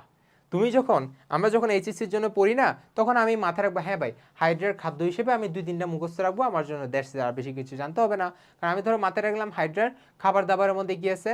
ক্রাস্টাসীয় সন্ধিপদি আছে। আমি লিখে দিচ্ছি বলতে বলতে। আমি ভাই পড়ছি, ধরো ক্রাস্টাসীয় সন্ধিপদি পড়লাম, তারপর ধরেন ভাই আমি পড়লাম পতঙ্গের লার্ভা পড়ছি, মানে আমি পরীক্ষায় আনসার করার জন্য আমি জাস্ট এগুলো কয়েকটা পড়লাম, কিংবা পড়লাম ছোট ছোট মাছের ডিম। ঠিক আছে, আমি ভাইয়া এগুলো পড়ছি, এগুলো হাইড্রার প্রধান খাদ্যের মধ্যে ছিল। ঠিক আছে, ধরেন ভাই আমি এই 3টা জানি, এই 3টা আমি পরীক্ষা লিখলে মোটামুটি নাম্বার পেয়ে যাচ্ছে, এর থেকে বেশি আমি পড়ি নাই। কিন্তু এডমিশন লাইফটা ডিফারেন্ট। এখন তোমার এই জন্যে এইচএসসি থেকে এখন যে পড়তেছো না, একটু তুমি যে টপিকটা আমার গুরুত্বপূর্ণ, ধরো খাদ্য গুরুত্বপূর্ণ, তাহলে তুমি খাদ্যটা খুব ভালো করে পড়বা, কারণ খাদ্য থেকে সব জানতে হবে। যেমন এখানে আরও কী কী আছে আমরা জানি, এখানে সাইক্লোপস আছে, ড্যাফনিয়া আছে, ঠিক আছে। তারপর হচ্ছে আমাদের খণ্ডকায়িত প্রাণী বা এক কথা বলতে গেলে এনেলিডস আছে। তারপর আর্থ্রোপোডস আছে, আর্থ্রোপোডস মানে কিন্তু কার্সাসীয় সন্ধিপদী, আর্থ্রোপোডস আছে, ঠিক আছে। আর্থ্রোপোডস জাতীয় প্রাণী আছে, বুঝতে পারছো? আচ্ছা, তাহলে আমি এখানে যে এত কিছু লিখলাম না, এই এত কিছুর মধ্যে দেখো তো কোনটা বাদ গেছে। দেখো সাইক্লোপস, ডেফনিয়া, খণ্ডকায়িত প্রাণী, ছোট ঘাস। এই যে দেখো বইয়ের মধ্যে দেখবা কি আছে জানো, ছোট ছোট মাছের ডিম, আর এখানে কি দিছে, ছোট ছোট ঘাস। তুমি এখন হয়ে যাবা কনফিউজড, তুমি এখন দাগাই দিবা এখান থেকে তিনটা থেকে অন্য কিছু একটা, তোমার হয়ে যাবে আনসার ভুল। সেটা করা যাবে না। তাহলে কি, তুমি তো পড়ছো ছোট ছোট মাছের ডিম, তুমি ঘাস পড়ছো, পড়ো নাই। কারণ আমরা তো জানি হাইড্রা কি, হাইড্রা হচ্ছে মাংসাশী প্রাণী। হাইড্রা কি, হাইড্রা হচ্ছে মাংসাশী প্রাণী। এখন হাইড্রা কি যারে তারে খাবার হিসেবে নিবে না, এটা একটা স্পেসিফিক বৈশিষ্ট্য আছে। হাইড্রা তাকেই খাবার হিসেবে নিবে যার বডির মধ্যে কি আছে, গ্লুটাথিয়ন আছে। এটা খুবই গুরুত্বপূর্ণ এমসিকিউর জন্য, ইন ফিউচারে এটা আসতে পারে। যার বডির মধ্যে গ্লুটাথিয়ন আছে তাকে হাইড্রা খাবার হিসেবে গ্রহণ করে, বুঝছি। এখন হাইড্রা কিভাবে গ্রহণ করে তার প্রসিডিউরটা সৃজনশীলের জন্য গুরুত্বপূর্ণ, পড়ে নিও। তাহলে বা বুঝছো, এভাবে করে তোমার পড়তে হবে বিস্তারিত, বাট সব টপিক বিস্তারিত পড়বা না, যেগুলো পড়া লাগবে ওগুলো পড়বা। দেখো নেমাটোসিস তোমাকে পুরো পড়াই দিছি না, ওই নেমাটোসিসের মধ্যে এখন কি বলছে, হাইড্রা দেহের ক্ষুদ্রতম নেমাটোসিস কোনটা, পারবা না। সবার লাস্টে যেটা ছিল ওইটা সবচেয়ে ক্ষুদ্রতম ছিল না, কোনটা ছিল সবার লাস্টে, স্টেরিওলিং গ্লুটিনেন। বা এটাতে কোশ্চেনটা কঠিন করতে চাইলে স্টেরিওলিং গ্লুটিনেন না বলে কি বলতে পারে, অ্যাট্রাইকাস আইসোরাইজা বলতে পারে, অ্যাট্রিকাস বা অ্যাট্রাইকাস আইসোরাইজা বলতে পারে। তাহলে আমার কথা বুঝতে পারছো ভাইয়া? এভাবে করে একটু আগাইতে হবে, এভাবে করে একটু পড়তে হবে। তাহলে দেখি এখানে কোনটা আছে, এই যে প্রথমটা হচ্ছে, এটার আনসার হবে, এক আনসার হবে, ঠিক আছে। স্টেরুলিন গ্লুটিনেন আনসার হবে। এখন স্টেরুলিন গ্লুটিনেন কিভাবে কাজ করে দেখি একটু ভাইবে আমরা, বলো তো। মনে আছে না, এটা আঠালো রস ক্ষরণ করবে, শিকারকে আঁকড়ে ফেলবে, তারপর খেয়ে ফেলবে, শেষ, ঠিক আছে। এভাবে করে জিনিসগুলো পড়বা। দ্রুত চলাচল, দেখছো এক চলন যে পড়াইলাম, এই চলন থেকে কতগুলো কোয়েশ্চেন আসছে দেখো। দ্রুত চলাচলের জন্য হাইড্রা কোন পদ্ধতি ইউজ করে, পারতে হবে, একদম ইজি। কোনটা, প্রথমটা, সামারসল্টিং। সামারসল্টিং হাইড্রার দ্রুত চলন পদ্ধতির সবচেয়ে প্রধান মাধ্যম, তাই না। লুপিং, ক্রলিং, গ্লাইডিং সবগুলোই তো হাইড্রার এক একটা চলন পদ্ধতি। এই যে গ্লাইডিং যেটা, এটা একটু ভালো করে জানবা, কারণ এটার সাথে কার রিলেশন, হাইড্রার পাদচাকতির রিলেশন। কেমনে, কারণ পাদচাকতির মধ্যে গ্লাইডিং এর জন্য যে ক্ষণপথগুলা ওগুলা তৈরি হয়, ঠিক আছে। অর্থাৎ হাইড্রা গ্লাইডিং কিভাবে চলন করে, ওই যে তোমরা শতপদী ক্রীড়া দেখছো না, এটা ওয়াশরুমে দেখা যায়, দেখো না, অনেকগুলো পা সেম করে করে হাঁটে। ওই যে তার পাগুলা যে দেখলা না, একদম ছোট ছোট পাগুলা, ওগুলা বেসিক্যালি ক্ষণপথযুক্ত পা। ওই ক্ষণপথযুক্ত পা তৈরি হয় কোথায়, হাইড্রার পাদচাকতির মধ্যে। এই যে ধরো এটা হাইড্রা তো, এটা হাইড্রা তো, এই যে হাইড্রা, এই যে এখানে পাদচাকতির মধ্যে ছোট ছোট এই ক্ষণপথগুলো তৈরি হয়। এটার মাধ্যমে হাইড্রা খুব অল্প দূরত্ব অতিক্রম করে। তাহলে কোন চলনের মাধ্যমে হাইড্রা খুব অল্প দূরত্ব অতিক্রম করে, গ্লাইডিং চলনের মাধ্যমে, এবং এটা সবচেয়ে স্লোয়েস্ট চলন, বুঝতে পারছি। আচ্ছা, ক্ষণপথযুক্ত চলন আর কি, বা এমিবয়েড চলন যেটাকে বলি আমরা, ঠিক আছে। তাহলে গ্লাইডিং সম্পর্কে এগুলো কিন্তু জানতে হবে। আচ্ছা, এখন পাদচাকতি যে বললাম না, পাদচাকতি কিন্তু আরেকটা জিনিস ছিল, মনে আছে ভাইয়া, পাদচাকতি বুদবুদ সৃষ্টি করে। এই বুদবুদ সৃষ্টি করে হাইড্রা আবার আরেকটা চলন করে, কোনটা, ভাষা, ঠিক আছে। ভাষা কিভাবে হয়, হাইড্রার ভাষা যে চলন, ফ্লোটিংটা কিভাবে হয়, বুদবুদ সৃষ্টির মাধ্যমে। বুদবুদ কে সৃষ্টি করে, পাদচাকতির মধ্যে যে গ্রন্থিকোষ আছে ওগুলা সৃষ্টি করে, বুঝতে পারছি। আচ্ছা, কোন প্রাণী অযৌন এবং যৌন দুইভাবে প্রজনন সম্পন্ন করে, ইজি। কোন প্রাণী করে, অযৌন এবং যৌন, পড়ছি না। হাইড্রার অযৌন যৌন কি কি ছিল, তোমরা কিন্তু এটা সৃজনশীলের জন্য খুব ভালো করে পড়বা। অযৌন যৌনের মধ্যে কি কি ছিল, একটা হচ্ছে আমাদের মুকুলোদ্গম ছিল, আরেকটা ছিল আমাদের বিভাজন ছিল, ঠিক আছে। মুকুল উদ্গমটা নিয়ে আমি কি কি পড়বো, মুকুল উদ্গমটা হচ্ছে হাইড্রা একমাত্র স্বাভাবিক অযৌন জনন প্রক্রিয়া। এটা কখন হবে, যখন হাইড্রা অনেক বেশি খাবার পাবে। খাবার সবচেয়ে বেশি কখন পাবে, গ্রীষ্মকালে হাইড্রার খাবার দাবার অনেক বেশি পাওয়া যাবে, তাহলে গ্রীষ্মকালে কি হয়, মুকুল উদ্গম হয়। আর যৌন জনন কখন হয় দেখি বলতো, হেমন্ত এবং শীতকালে যৌন জননের প্রসিডিউর শুরু হয়, এবং ডিসেম্বরে অর্থাৎ বসন্তকালে হাইড্রুলা বের হয়। হাইড্রুলা পোর্শন একটা স্টেজ, মরুলা, ব্লাস্টুলা, গ্রেস্টুলা, হাইড্রুলা পোর্শন, অর্থাৎ হাইড্রার যে সিস্ট এটা যে বের হয়, এটা কখন হয়, বসন্তকালে, একদম উপযুক্ত পরিবেশে। বাট এটা প্রসিডিউর শুরু হয় কখন, হেমন্ত এবং শীতকালে, এটা জানতে হবে, ঠিক আছে। আচ্ছা, এই যে মুকুল উদ্গমটা না, এটা যখন পড়বা না, এখানে দুইটা লাইন জাস্ট মাথায় রাখবা। মুকুল উদ্গমের যতগুলো জিনিস আছে সবগুলো সৃষ্টি করবে আমাদের কোন বাবা, আমাদের ইন্টারস্টিশিয়াল বাবা, তাই না। আমাদের ইন্টারস্টিশিয়াল কোষই কি করবে, সবগুলা সৃষ্টি করবে। শুধুমাত্র কে, শুধুমাত্র কোন জিনিসটা মাথা থেকে আসবে কোনটা, সেটা হচ্ছে সিলেন্টেরন, সিলেন্টেরন মায়ের বডি থেকে তার সন্তানের বডিতে স্থানান্তরিত হবে। কোনটা? সিলেন্টেরনটা। ঠিক আছে, ওইটা হচ্ছে মা থেকে সন্তানের মধ্যে সিলেন্টেরনটা ট্রান্সফার হয়। এটা তো একটা জাস্ট ফাঁকা জায়গা, ঠিক আছে, এটা মা থেকে এসে পায়। আচ্ছা, এবং এই যে টোটাল হাইড্রার মুকুল উদ্গমের যে প্রসিডিউর, এটাতে কতদিন সময় লাগে? 3 সপ্তাহ সময় লাগে। কতদিন? 3 সপ্তাহ সময় লাগে। তাহলে ভাইয়া এই জিনিসগুলা তুমি মাথায় রাখবা, বাদ বাকিটা তুমি তোমার মতো করে নিজের মাথায় সেট করে রাখবা যাতে পরীক্ষা ভালো করে লিখতে পারো। ঠিক আছে, আর এমসিকিউর জন্য এরকম করে মাথায় রাখবা। আর হাইড্রার যৌনজন আর বিভাজন যে বললাম না, বিভাজন তো আমরা জানি, এই বিভাজন সম্পর্কে উল্লেখ করছে কত সালে? 1744 সালে, তাই না? কে? বিজ্ঞানী আব্রাহাম ট্রেমব্লে। ওই হচ্ছে হাইড্রার প্রথম পুনরুৎপত্তি ক্ষমতা উল্লেখ করছে। অর্থাৎ হাইড্রাকে যদি আমি কোনো একটা জায়গায় কেটে ফেলি, ওই জায়গা থেকে নতুন হাইড্রা আবার জন্ম নিতে পারে। তাহলে বিভাজনটা কি কোনো একটা স্বাভাবিক জনন? না, এটা একটা অস্বাভাবিক জনন, বা আমি বলবো এটা একটা দৈবাত ক্রিয়া। তাহলে পরীক্ষা এমসিকিউ আসলে, মেডিকেল আসলে পারবা না কোনটা হাইড্রা একটা অস্বাভাবিক জনন পদ্ধতি কিংবা একটা দৈবাত একটা ক্রিয়া। ঠিক আছে, এটা হচ্ছে বিভাজন জনন পদ্ধতি। ঠিক আছে, আর যৌন জনন তো আমরা জানি হাইড্রার উপরের অর্ধাংশে শুক্রাশয় তৈরি হবে, নিচের অর্ধাংশে ডিম্বাশয় তৈরি হয়। তোমাকে একটা কোয়েশ্চেন ছুড়ে দিচ্ছি, হয়তো বা তুমি পারবা। সেটা হচ্ছে শুক্রাশয় আর ডিম্বাশয় দুইটাই তো ভাইয়া একটা হাইড্রাতে তৈরি হয়, তাইলে হাইড্রাতে কেন স্বপ্রজনন হচ্ছে না? অথবা আমি যেটা এসএসসি লাইফে পড়ছিলাম, স্বপরাগায়ন পড়ছিলাম, মনে আছে না? একই গাছ থেকে ফুল নিয়ে একই গাছে ডিম্বাশয় পড়ে। এই জিনিসটা কেন হাইড্রাতে হচ্ছে না? কারণ হাইড্রাতে তো শুক্রাশয় ডিম্বাশয় দুইটা একসাথেই আছে, কেন হয় না? কখনো ভাবছো? হাইড্রাতে কিন্তু যে তোমার জনন হয়, এটা কিন্তু পর প্রজননী হয়।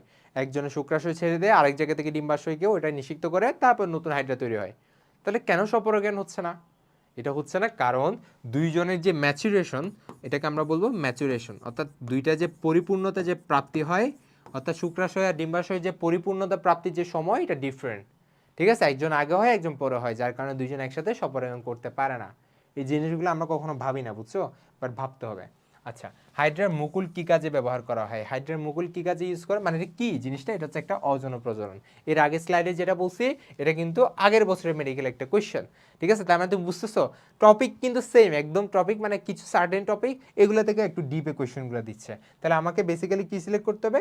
টপিকগুলো সিলেক্ট করতে হবে এবং ওভাবে পড়তে হবে। ঠিক আছে, আচ্ছা, এখন হচ্ছে আমরা আমাদের পরের মোস্ট ইম্পর্টেন্ট টপিকে যাব, সেটা হচ্ছে ঘাসফড়িং। ঘাসফড়িংটা অনেকের কাছে একটু কঠিন লাগতে পারে, সো এটা নিয়ে আমি হালকা পাতলা কিছু বলবো। আমরা আসি, বললে বুঝবা। আচ্ছা, ঠিক আছে, তাহলে এখন হচ্ছে আমরা আমাদের ঘাসফড়িং শুরু করে দিই, আসো। ওকে, সো ঘাসফড়িংয়ের মধ্যে তোমাদের অ্যাজ ইউজুয়াল যখন আমরা এইচএসসি যখন পড়ি, তখন ঘাসফড়িংটা আমরা কেমন জানি করে পড়ে যাই যে কোনো রকমভাবে আমি সৃজনশীল আনসার করবো, এমসিকিউ একটু কঠিন হয়, ঠিক আছে, এমসিকিউ অত বেশি আমি গুরুত্ব দিচ্ছি না, মানে আমি ঘাসফড়িংটারেই মোটামুটি স্কিপ করে ফেলি। ঠিক আছে, বাট এটা করতে পারবা না। তুমি যখন আমার মেডিকেল অ্যাসপারেন্ট হবা, তুমি এই জিনিসগুলো করতে পারবে না।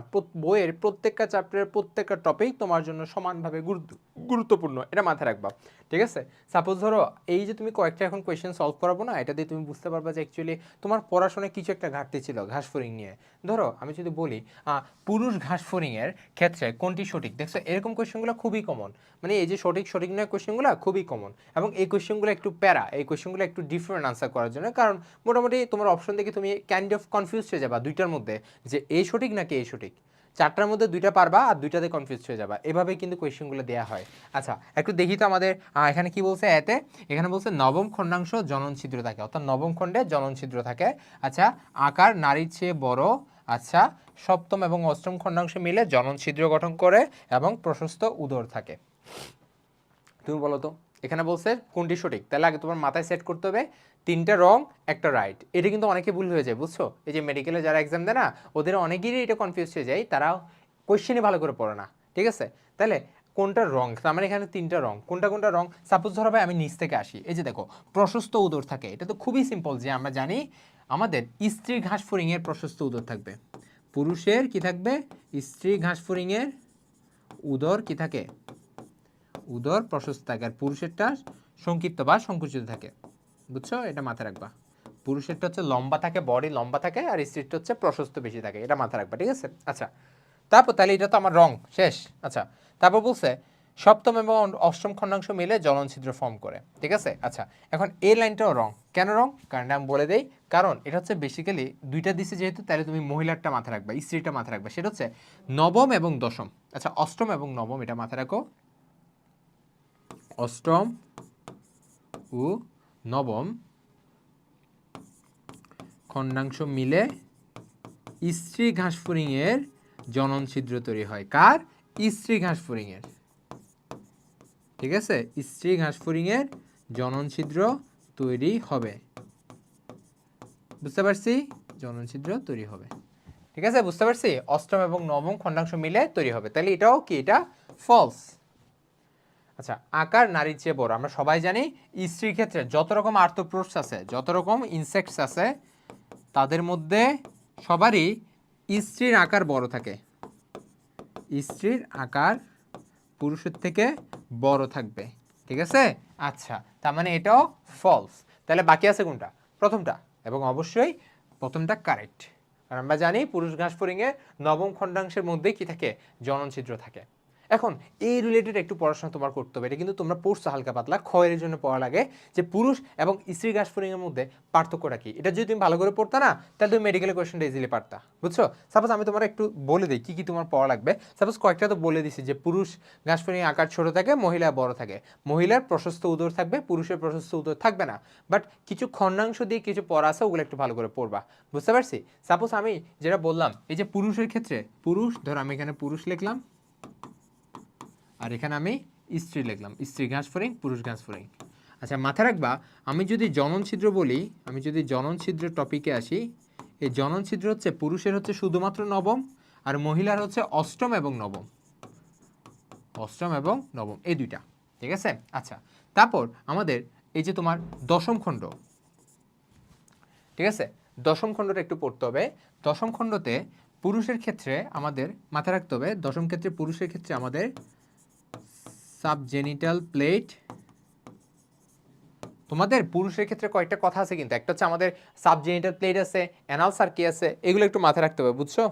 আচ্ছা, যেটা বলতেছিলাম, আচ্ছা এখানে কি লিখলাম না, এটা না, যেটা বলতেছিলাম আমাদের তোমাদের দশম খণ্ডে তোমার যেটা পড়া লাগবে সেটা হচ্ছে আমাদের এই যে তোমাকে এইমাত্র আমি লিখলাম না, এই যে তোমার নবম খণ্ডটা আরেকটু করে বলে দিই। এই যে নবম খণ্ড বললাম, তাহলে জনন ছিদ্র পুরুষের হচ্ছে নবমে থাকবে, আর স্ত্রী হচ্ছে অষ্টম এবং নবমে থাকবে। আচ্ছা, এখন নবমের যে স্টার্নাম আছে, আমরা তো জানি তিনটা খণ্ডে ডিভাইডেড, তাই না?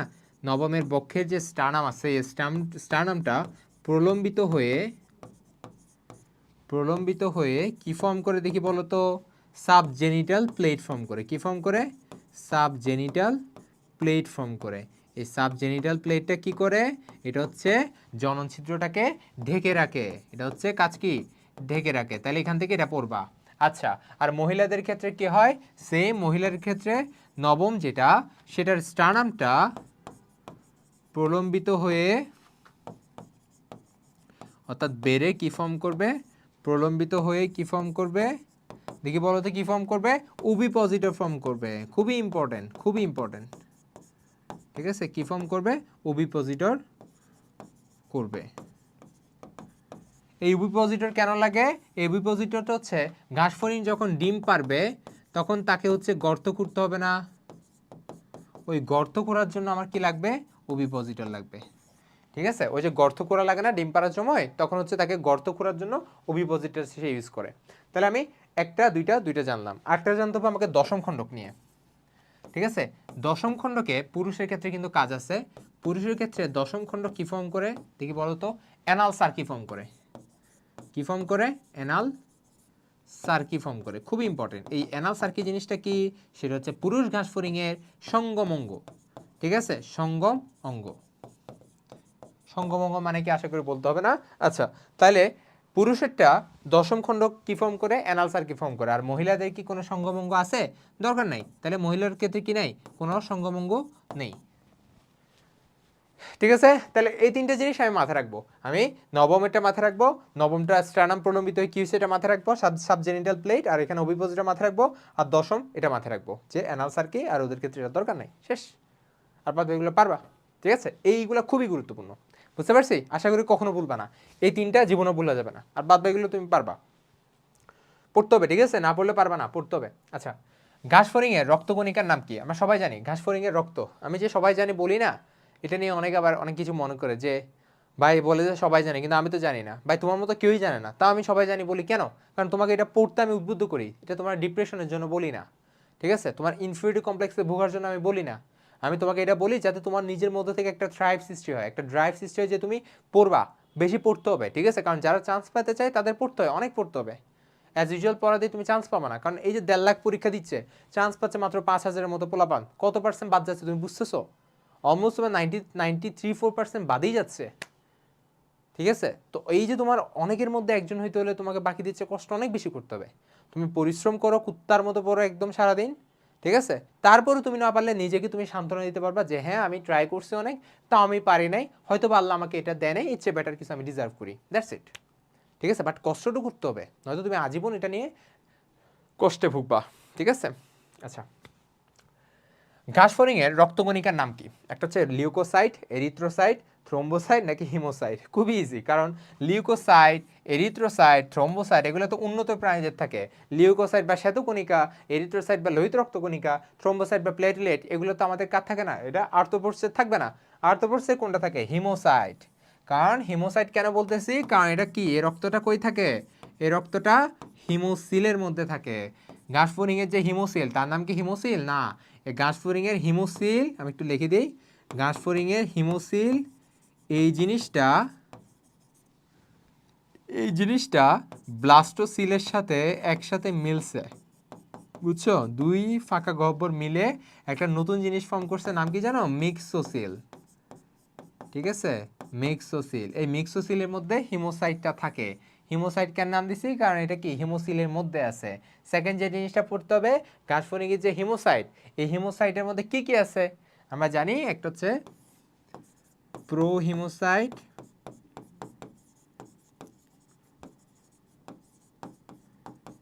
তারপর আছে আমাদের ট্রানজিশনাল হিমোসাইট,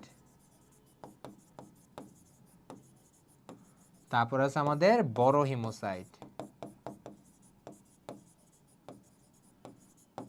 বড় হিমোসাইট। তিনটার যে কত পার্সেন্ট, এটা খুবই ইম্পর্টেন্ট। যে 23, এই যে 65%, 23%, 9%, ওটা ভালো করে পড়তে হবে। তারপর যেটা পড়তে হবে সেটা কি জানো, এটার কাজটা পড়তে হবে। কারণ আমরা জানি ঘাসফড়িং এর যে রক্তকণিকা, এখানে তো তোমার কি নাই, এখানে তো আমাদের হিমোগ্লোবিন নাই, তাহলে রক্তের কালার কি না, লাল না। এখন যেহেতু হিমোগ্লোবিন নাই, সেহেতু সে কি অক্সিজেন পরিবহন করবে? আমরা তো জানি কি রক্তের সবচেয়ে গুরুত্বপূর্ণ কাজ কোনটা, সে অক্সিজেন পরিবহন করে, অক্সিহিমোগ্লোবিন ফর্ম করে। বাট ঘাসফড়িং এটা কি করবে? করবে না। তাহলে ঘাসফড়িং এর যে রক্ত, সেই কিসে হেল্প করবে? মাথায় রাখবা, সেই এই যে তোমার অক্সিজেন ছাড়া বাদ বাকি যে রক্তের কাজ সবগুলো সে করে। যেমন খনিজ লবণ পরিবহন, আমি যদি এখানে লিখি, আসো এখানে একটু লিখে দিই, যেগুলো গুরুত্বপূর্ণ এগুলো লিখে দিই। খনিজ লবণ, তারপর হচ্ছে ভিটামিন, তারপর হচ্ছে আমাদের যত রকম প্রোটিন, কার্বোহাইড্রেট,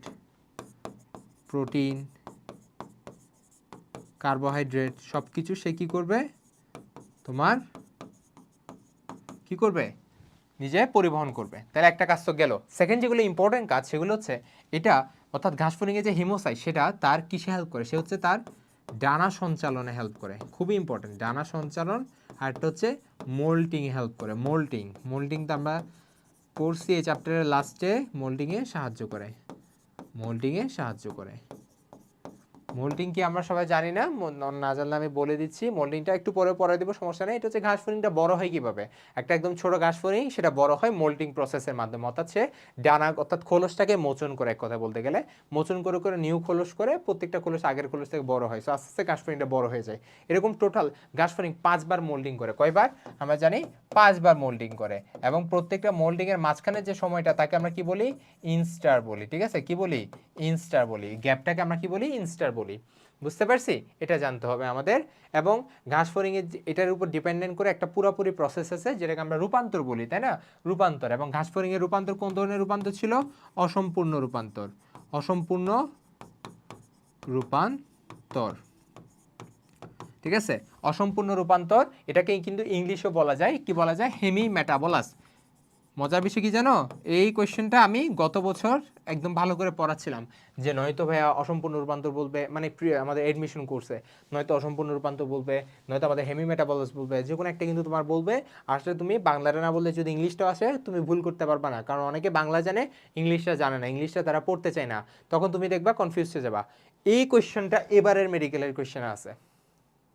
ঘাসফড়িং এর রূপান্তর কোন ধরনের? হেমি মেটাবলাস। এটা কিন্তু মেডিকেলে দিয়ে দিছে পরে।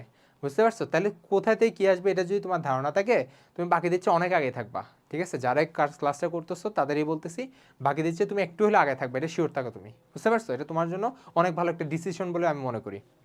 আচ্ছা, তাহলে আমি এখান থেকে অনেক কিছু বলে ফেলছি। তাহলে এই যে অসম্পূর্ণ রূপান্তর, তারপর হেমিমেটাবোলাস, কেন অসম্পূর্ণ রূপান্তর বলতেছি এটা কি আমার বলতে হবে? এটা এখন আশা করি বলা প্রয়োজন নেই, কারণ তাদের বাচ্চা আর বড় দুইটার আমি দেখে চিনতে পারি। বাচ্চাকালের আমরা কি বলি? নিম্ফ বলি, নিম্ফ দশা। ফার্স্টে ডিম, তারপর নিম্ফ, তারপর পূর্ণাঙ্গ ঘাসফড়িং। ঠিক আছে, আর আমরা যদি আমাদের সম্পূর্ণ রূপান্তর যাদের হয়, যেমন মৌমাছি আর বোফ্লাই, তাদের ক্ষেত্রে সম্পূর্ণ রূপান্তর হয়। এদের ক্ষেত্রে কি থাকে? এদের ক্ষেত্রে ডিম, তারপর লার্ভা, এরপর পিউপা, এরপর ইমাগো। ইমাগো মানে কি? পূর্ণাঙ্গ প্রাণী। ঠিক আছে, আচ্ছা, ইমাগোর বাংলা হচ্ছে পূর্ণাঙ্গ প্রাণী ইন্ডিকেট করে। তাহলে এভাবে করে তুমি জিনিসগুলো একটু পড়বা, বিস্তারিত করে পড়বা। আচ্ছা, বাংলাদেশের সন্তানপ্রাপ্ত ঘাসফড়িং প্রজাতির সংখ্যা কয়টা? এগুলো হচ্ছে ডিরেক্ট মুখস্থ, এবং এগুলো ডেন্টালে বেশি আসে। এরকম কোয়েশ্চেনগুলো ইনফরমেটিভ কোয়েশ্চেন ডেন্টালে, মেডিকেলে একটু বেশি আসে, ওখানে একটু মানগুলো একটু বেশি দিয়ে দেয়। বুঝতে পারছো? এটা হচ্ছে 20টা, আমরা জানি কয়টা? 20টা। বাংলাদেশে বলছে 20টা, আর পুরো পৃথিবীতে বললে কয়টা? 20,000টা। ঠিক আছে, ঘাসফড়িং এর রক্ত সংবহনতন্ত্রের অংশ নয় কোনটা? দেখছো, এত বিস্তারিত কিছু পড়তে হবে না, বাট অনেকে দেখা যায় ঘাসফড়িং এর রক্ত সংবহনতন্ত্রে বাদ দিয়ে দিছো এইচএসসিতে, কঠিন লাগতেছে এই জন্য। কিন্তু এটা হলে তুমি এটা পারবা না। তো অ্যাটলিস্ট বেসিক কিছু পড়ে লাগতে হবে। যেমন আমরা জানি ঘাসফড়িং এর রক্ত সংবহনতন্ত্রে কি কি আছে? আমাদের হিমোসিল আছে, হিমোলিম্ফ আছে, তারপর পৃষ্ঠীয় বাহিকা আছে। এই পৃষ্ঠীয় বাহিকা কি? পৃষ্ঠীয় বাহিকা আছে। এটা নতুন বই না থাকলেও আগের বই কিন্তু আছে, পৃষ্ঠীয় বাহিকাটা আছে। এই পৃষ্ঠীয় বাহিকাটা হচ্ছে জিনিসটা কি? খুব সিম্পল, এটা হচ্ছে এক কথা বলতে গেলে ঘাসফড়িং এর হৃদযন্ত্র। ঠিক আছে, হৃদযন্ত্র। এখন এই ঘাসফড়িং এর হৃদযন্ত্রটা তো আমাদের মানুষের মতো না, এদের ঘাসফড়িং এর হৃদযন্ত্রে টোটাল 60টা প্রকোষ্ঠ আছে। কয়টা? 60টি। আমাদের তো 4টা, ওদের কয়টা প্রকোষ্ঠ? 60টি প্রকোষ্ঠ। এবং এটাও একটা মেডিকেলের কোয়েশ্চেন, কয়টা প্রকোষ্ঠ? 60টি প্রকোষ্ঠ। এবং এই যে 60টি প্রকোষ্ঠগুলো, ধরো এগুলা হৃদপিণ্ডটা এরকম অনেকটা, এরকম এরকম, বুঝছো? এরকম এরকম অনেকটা। সো এরকম যে 60টা প্রকোষ্ঠ, এরকম টোটাল নিচে 60টা প্রকোষ্ঠ থাকবে। প্রত্যেকটা প্রকোষ্ঠ, ধরো মানুষের ক্ষেত্রে কি হয়? মানুষের ক্ষেত্রে আমাদের যে হৃদপিণ্ডের সংকোচন প্রসারণটা, এটা তো একটা তোমার বৈদ্যুতিক ইম্পালস দিয়ে হচ্ছে, তাই না? সাইনোয়েট্রিয়াল নোড থেকে একটা ইম্পালস পাচ্ছে, ওইটা দিয়ে হচ্ছে। বাট আমাদের ঘাসফড়িং তো এরকম কোনো ইম্পালস তৈরি করতে পারতেছে না, কারণ এটা কি? এটা একটা অনুন্নত প্রাণী। তো তাদের ক্ষেত্রে হয় কি? তাদের ক্ষেত্রে এখানে হৃদযন্ত্রের পাশে কিছু পেশি থাকে, এরকম করে পেশি থাকে, এই যে করে কিছু পেশি থাকে। এই পেশিগুলো কি করে? এর একবার টেনে প্রসারিত করে, আবার ছেড়ে দেয়, সেটা সংকুচিত করে। বুঝতে পারছো? যার কারণে এভাবেই কি করে হৃদপিণ্ড সংকোচন এবং প্রসারণ হয়। এবং এরকম তাদের কি আছে? তাদের টোটাল 6 জোড়া অ্যালারি পেশি আছে। বুঝতে পারছি? তাহলে এখান থেকে আমার পৃষ্ঠীয় বাহিকা, এখান থেকে আমার কয়েকটা ইনফরমেশন আমি পেয়ে গেছি। বুঝতে পারছো? তাহলে দেখি আমাদের কি কি আছে। হিমোসিল, এ তো অবশ্যই পার্ট, কারণ আমি হিমোসিলতে পড়ছি। হিমোসিল অবশ্যই থাকবে, যত রকম আর্থ্রোপোডস আছে সবার একটা কমন বৈশিষ্ট্য হিমোসিল। এই হিমোসিলটা হচ্ছে তার একটা দেহ গহ্বর। এখন এটাকে হিমোসিল কেন বলতেছি? কারণ এই দেহ গহ্বরের মধ্যে কি থাকে? ব্লাড থাকে, তার নিজস্ব যে ব্লাড সেটা থাকে। ঠিক আছে, এবং এই ব্লাডের মধ্যে হিমোগ্লোবিন নাই, আমরা জানি। আচ্ছা, সম্মুখ বাহিকা, এই সম্মুখ বাহিকা নামে কি কিছু পড়ছো? দেখো বইয়ের মধ্যে কিছু আছে কিনা। নাই। সম্মুখ বাহিকা বলতে কিছুই নাই, সম্মুখ অ্যাওর্টা আছে। কি আছে? সম্মুখ অ্যাওর্টা আছে, সরি, সম্মুখ অ্যাওর্টা আছে। সম্মুখ বাহিকা বলতে কিছুই নাই। বুঝতে পারছি? আচ্ছা, তাহলে সম্মুখ বাহিকা দিয়ে তোমার কনফিউজ করে দিল, যে অনেকে মনে করবে সম্মুখ বাহিকা ছিল। সম্মুখ বাহিকা নাই, পৃষ্ঠীয় বাহিকা আছে। কারণ পৃষ্ঠীয় বাহিকাটা আমি মনে রাখতাম কিভাবে জানো? কারণ ঘাসফড়িং এর বডিতে তো এরকম, তার বডিতে তো এই টাইপের, তাই না? বডি যে আমি তার বডিটা হচ্ছে এই টাইপের, অর্থাৎ ট্রান্সভার্সলি, অর্থাৎ প্রস্থ ওয়াইজ, অনুপ্রস্থ ওয়াইজ তার বডি। এই জন্য তার এই বরাবর হচ্ছে কি থাকে? এই বরাবর হচ্ছে পৃষ্ঠ বাহিকাটা থাকে, যেটা হচ্ছে আমার কি বলি? হৃদযন্ত্রের মতো কাজ করতে পারে। বুঝছি? আর হিমোলিম্ফ তো অবশ্যই আছে। বা হিমোলিম্ফ কেন বলে? কারণ এদের যে হিমোসিলটা এখানের মধ্যে, অর্থাৎ এই যে ব্লাডটা কিন্তু লসিকার সাথে মিক্স হওয়া। কার সাথে? লসিকার সাথে মিক্স হওয়া। ঠিক আছে, সেই জন্য আমি কি বলবো? হিমোলিম্ফ বলবো। ওকে, কোনটি ঘাসফড়িং এর মস্তকের বহিঃকঙ্কাল অংশ নেই? এটা আমি যখন একাডেমিক পড়াইছিলাম, কিংবা আমি যখন এডমিশন পড়াইছিলাম, বারবার এটা প্রতিবারই খুব ভালো করে পড়ানো হয় তোমাদের আসলে। এবং এটা খুব ইম্পর্টেন্ট একটা জিনিস, ঘাসফড়িং এর মস্তকের বহিঃকঙ্কাল অংশ নয় কোনটা, এটা খুব ইম্পর্টেন্ট একটা জিনিস। আচ্ছা, তাহলে মাথায় রাখতে হবে আমার কি কি আছে। আমি যদি মস্তকের বহিঃকঙ্কাল ভাবি, এই টোটাল জিনিসটাকে আমরা কি বলি? হেড ক্যাপসুল বলি। কি বলি? মস্তকের কঙ্কাল সবগুলোকে আমরা একসাথে কি বলি? Head capsule. বা এটা একটা নাম আছে কি? এপিক্রেনিয়াম। কি বলি?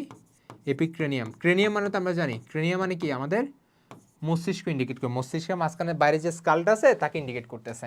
আচ্ছা, এই এপিক্রেনিয়ামের মধ্যে আমাদের কয়েকটা অংশ আছে, তাই না?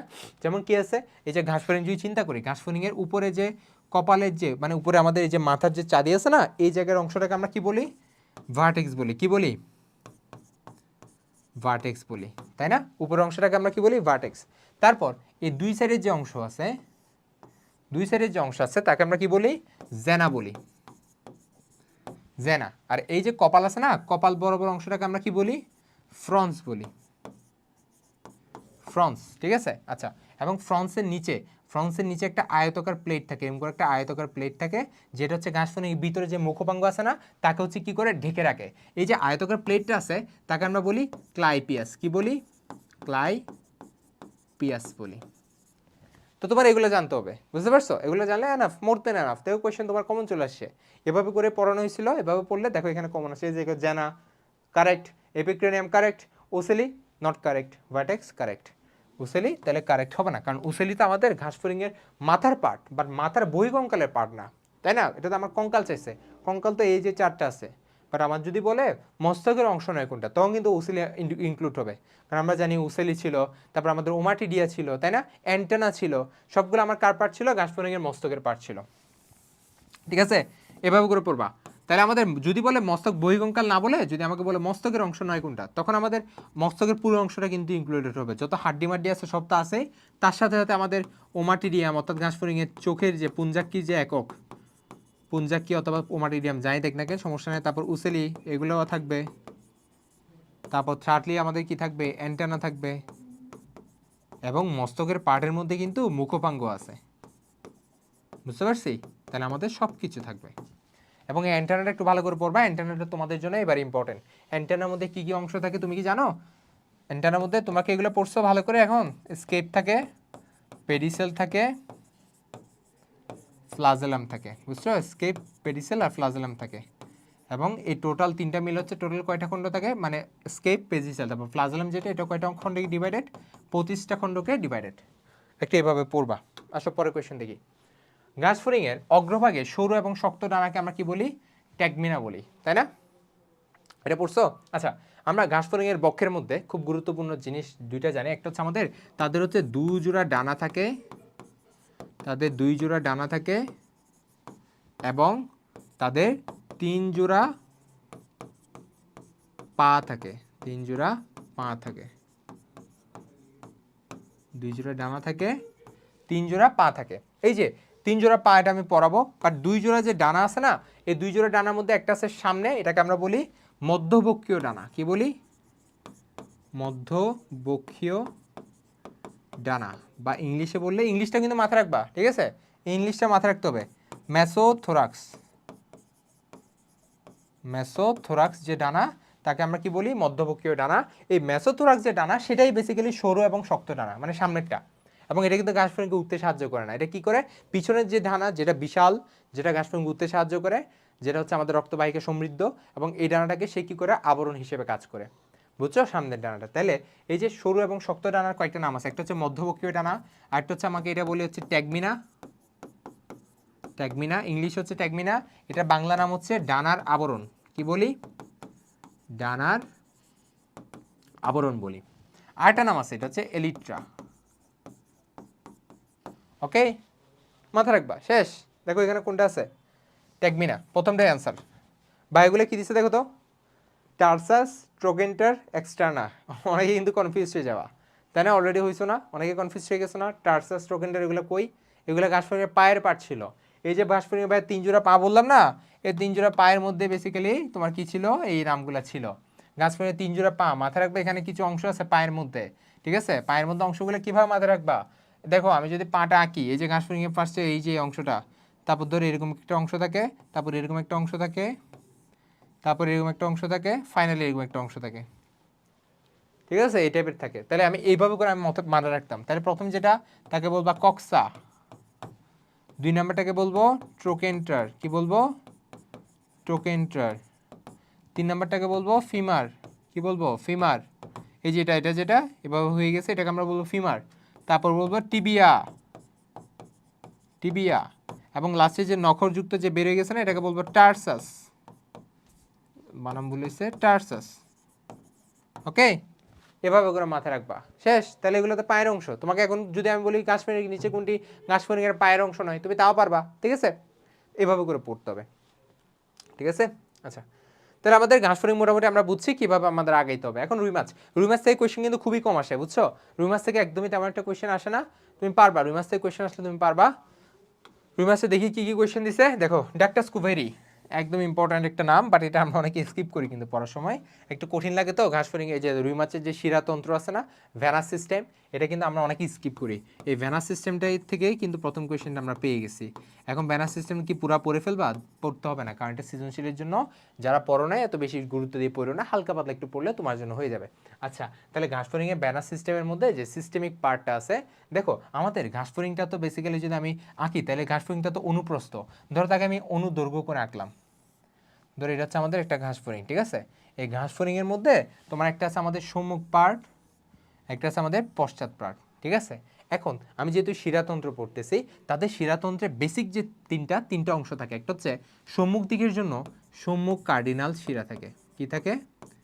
সম্মুখ কার্ডিনাল শিরা একটা বললাম।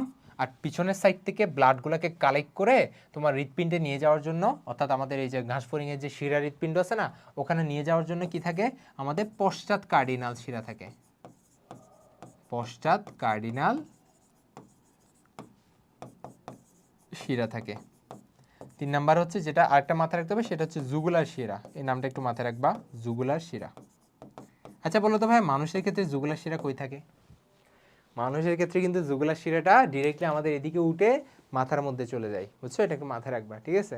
ওদের ক্ষেত্রে সেম, ওদের ক্ষেত্রে জুগুলার শিরাটা আমাদের মস্তিষ্ক থেকে, অর্থাৎ মস্তিষ্কের পার্ট থেকে ব্লাডগুলোকে, কার্বন ডাইঅক্সাইডযুক্ত ব্লাডগুলোকে নিচের দিকে নিয়ে আসে, ঠিক আছে? তাহলে এই যে আমি রুই মাছ, সরি এটা কিন্তু রুই মাছ আঁকছি, ঘাস ফড়িং না, একটু ভুল বলছিলাম। তাহলে এই যে রুই মাছ যে আঁকলাম না, রুই মাছ আঁকার তাহলে আমি কয়টা অংশ পাইছি? একটা সম্মুখ কার্ডিনাল, পশ্চাৎ কার্ডিনাল, জুগুলার শিরা। তাইলে আমাদের ডান পাশের, অর্থাৎ আমি যদি এটাকে ভাগ করি, তাহলে আমরা ধরো দেখলাম ডান পাশের যে সম্মুখ কার্ডিনাল শিরাগুলো আছে, সেগুলা বডির রুই মাছের বডির ডান সাইড থেকে কার্বন ডাইঅক্সাইডযুক্ত ব্লাডগুলোকে নিয়ে কোথায় মুক্ত করে? ডাক্টাস কুভেরিতে মুক্ত করে। কোথায়? ডাক্টাস কুভেরিতে উন্মুক্ত করে। তাহলে ডান সাইড থেকে ডান ডাক্টাস কুভেরিতে মুক্ত করবে, বাম সাইড থেকে বাম ডাক্টাস কুভেরিতে মুক্ত করবে। পরে দুইটা ডাক্টাস কুভেরি এসে কোথায় মুক্ত হবে? আমাদের হৃৎপিণ্ডে মুক্ত হবে। কোথায়? সাইনাস ভ্যানোসাসে। কোথায়? সাইনাস ভ্যানোসাসে। মিল পাচ্ছ এবার? সাইনাস ভ্যানোসাসে, বুঝছো? আচ্ছা, তাহলে একজ্যাক্ট মানুষের মতো না। মানুষের ক্ষেত্রে তাহলে এটা কি হবে বলতো? যদি আমি মানুষ ভাবতে চাই, কি হবে বলতো? Superior vena CAVA, inferior vena CAVA, ঊর্ধ্ব মহাশিরা, নিম্ন মহাশিরা। ঊর্ধ্ব মহাশিরা বডির উপর থেকে ব্লাডগুলো কালেক্ট করে হৃৎপিণ্ডে পাঠিয়ে দেয়, নিম্ন মহাশিরা বডির নিচ থেকে ব্লাডগুলো কালেক্ট করে হৃৎপিণ্ডে পাঠিয়ে দেয়, ঠিক আছে? এগুলো মাথায় রাখতে হবে কিন্তু। আচ্ছা, তাহলে বুঝছো? আচ্ছা, তাহলে এই যে দেখো, তাহলে আমাদের ডান বাম ডাক্টাস কুভেরির মাধ্যমে সাইনাস ভ্যানোসাসে হৃৎপিণ্ডে চলে গেল। এই হৃৎপিণ্ড থেকে কোথায় যাবে? আমি যদি সিরিয়ালি বলি, হৃৎপিণ্ড থেকে সাইনাস ভ্যানোসাস থেকে অ্যাট্রিয়াম, অ্যাট্রিয়াম থেকে ভেন্ট্রিকল। আমার কি এগুলা ভিডিওতে আসতেছে? ভেন্ট্রিকল, ভেন্ট্রিকল থেকে কই চলে যাবে? ঠিক আছে, হ্যাঁ ভিডিওতে আসতেছে। ভেন্ট্রিকল, ভেন্ট্রিকল থেকে কই চলে যাবে? বালবাস আর্টারিওসাস, যেটা ইংলিশে লিখি বালবাস আর্টারিওসাস, ঠিক আছে? এখানে চলে যাবে, বুঝতে পারছো? তাহলে এটা হচ্ছে টোটাল আমাদের ক্রিয়াটা। অর্থাৎ আমাদের ডান সাইড থেকে হচ্ছে ডান সম্মুখ কার্ডিনাল শিরা এগুলা, অর্থাৎ পিছন থেকে পশ্চাৎ কার্ডিনাল শিরা, এগুলো ব্লাডগুলো নিয়ে ডান ডাক্টাস কুভেরিতে মুক্ত করবে, বাম সাইড থেকে বাম ডাক্টাস কুভেরিতে মুক্ত করবে। দুই ডাক্টাস কুভেরি এসে আমাদের সাইনাস ভ্যানোসাস মুক্ত হবে। সাইনাস ভ্যানোসাস তো আমাদের হৃৎপিণ্ডের একটা অংশ রুই মাছের ক্ষেত্রে। সাইনাস ভ্যানোসাস থেকে সাইনো অ্যাট্রিয়াল কপাটিকাকে ভেদ করে অ্যাট্রিয়ামে যাবে, সেখান থেকে ভেন্ট্রিকল আসবে, ভেন্ট্রিকল থেকে বালবাস আর্টেরিওসাসে যাবে।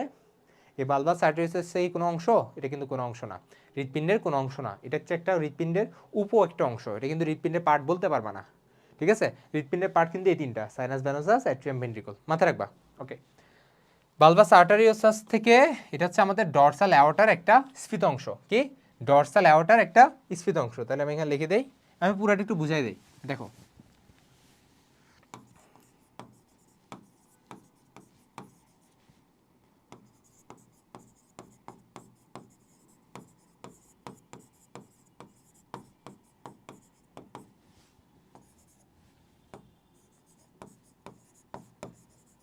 আমার লেখার সাথে সাথে একটু বোঝার ট্রাই করো। সাইনাস ভেনাসাসে যাবে, সেখান থেকে আমার অ্যাট্রিয়ামে যাবে, আমি ইংলিশে লিখতে লিখতে বাংলা লেখা হয় না, সেখান থেকে ভেন্ট্রিকলে যাবে, আচ্ছা সেখান থেকে ভালভাস আর্টারিওসাসে যাবে,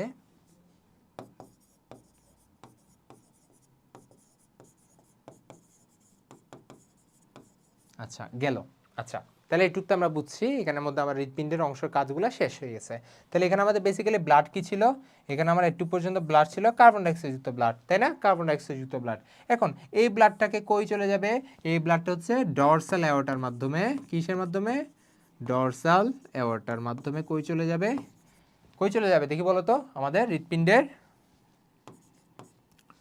অন্তর্বাহী ব্রাঙ্কিয়াল ধমনীতে, কই, অন্তর্বাহী ব্রাঙ্কিয়াল ধমনীতে। এই জিনিসটা কই আছে দেখি বলো তো একটু ভেবে, অন্তর্বাহী ব্রাঙ্কিয়াল ধমনী কই আছে, এটা কিন্তু ফুলকাতে, কোথায়, ফুলকাতে, বুঝছো, এটা ফুলকার একটা পার্ট, ফুলকার ব্রাঙ্কিয়াল অন্তর্বাহী ব্রাঙ্কিয়াল ধমনী যাবে, যেটা হচ্ছে কার্বন ডাইঅক্সাইড ব্লাড থাকবে।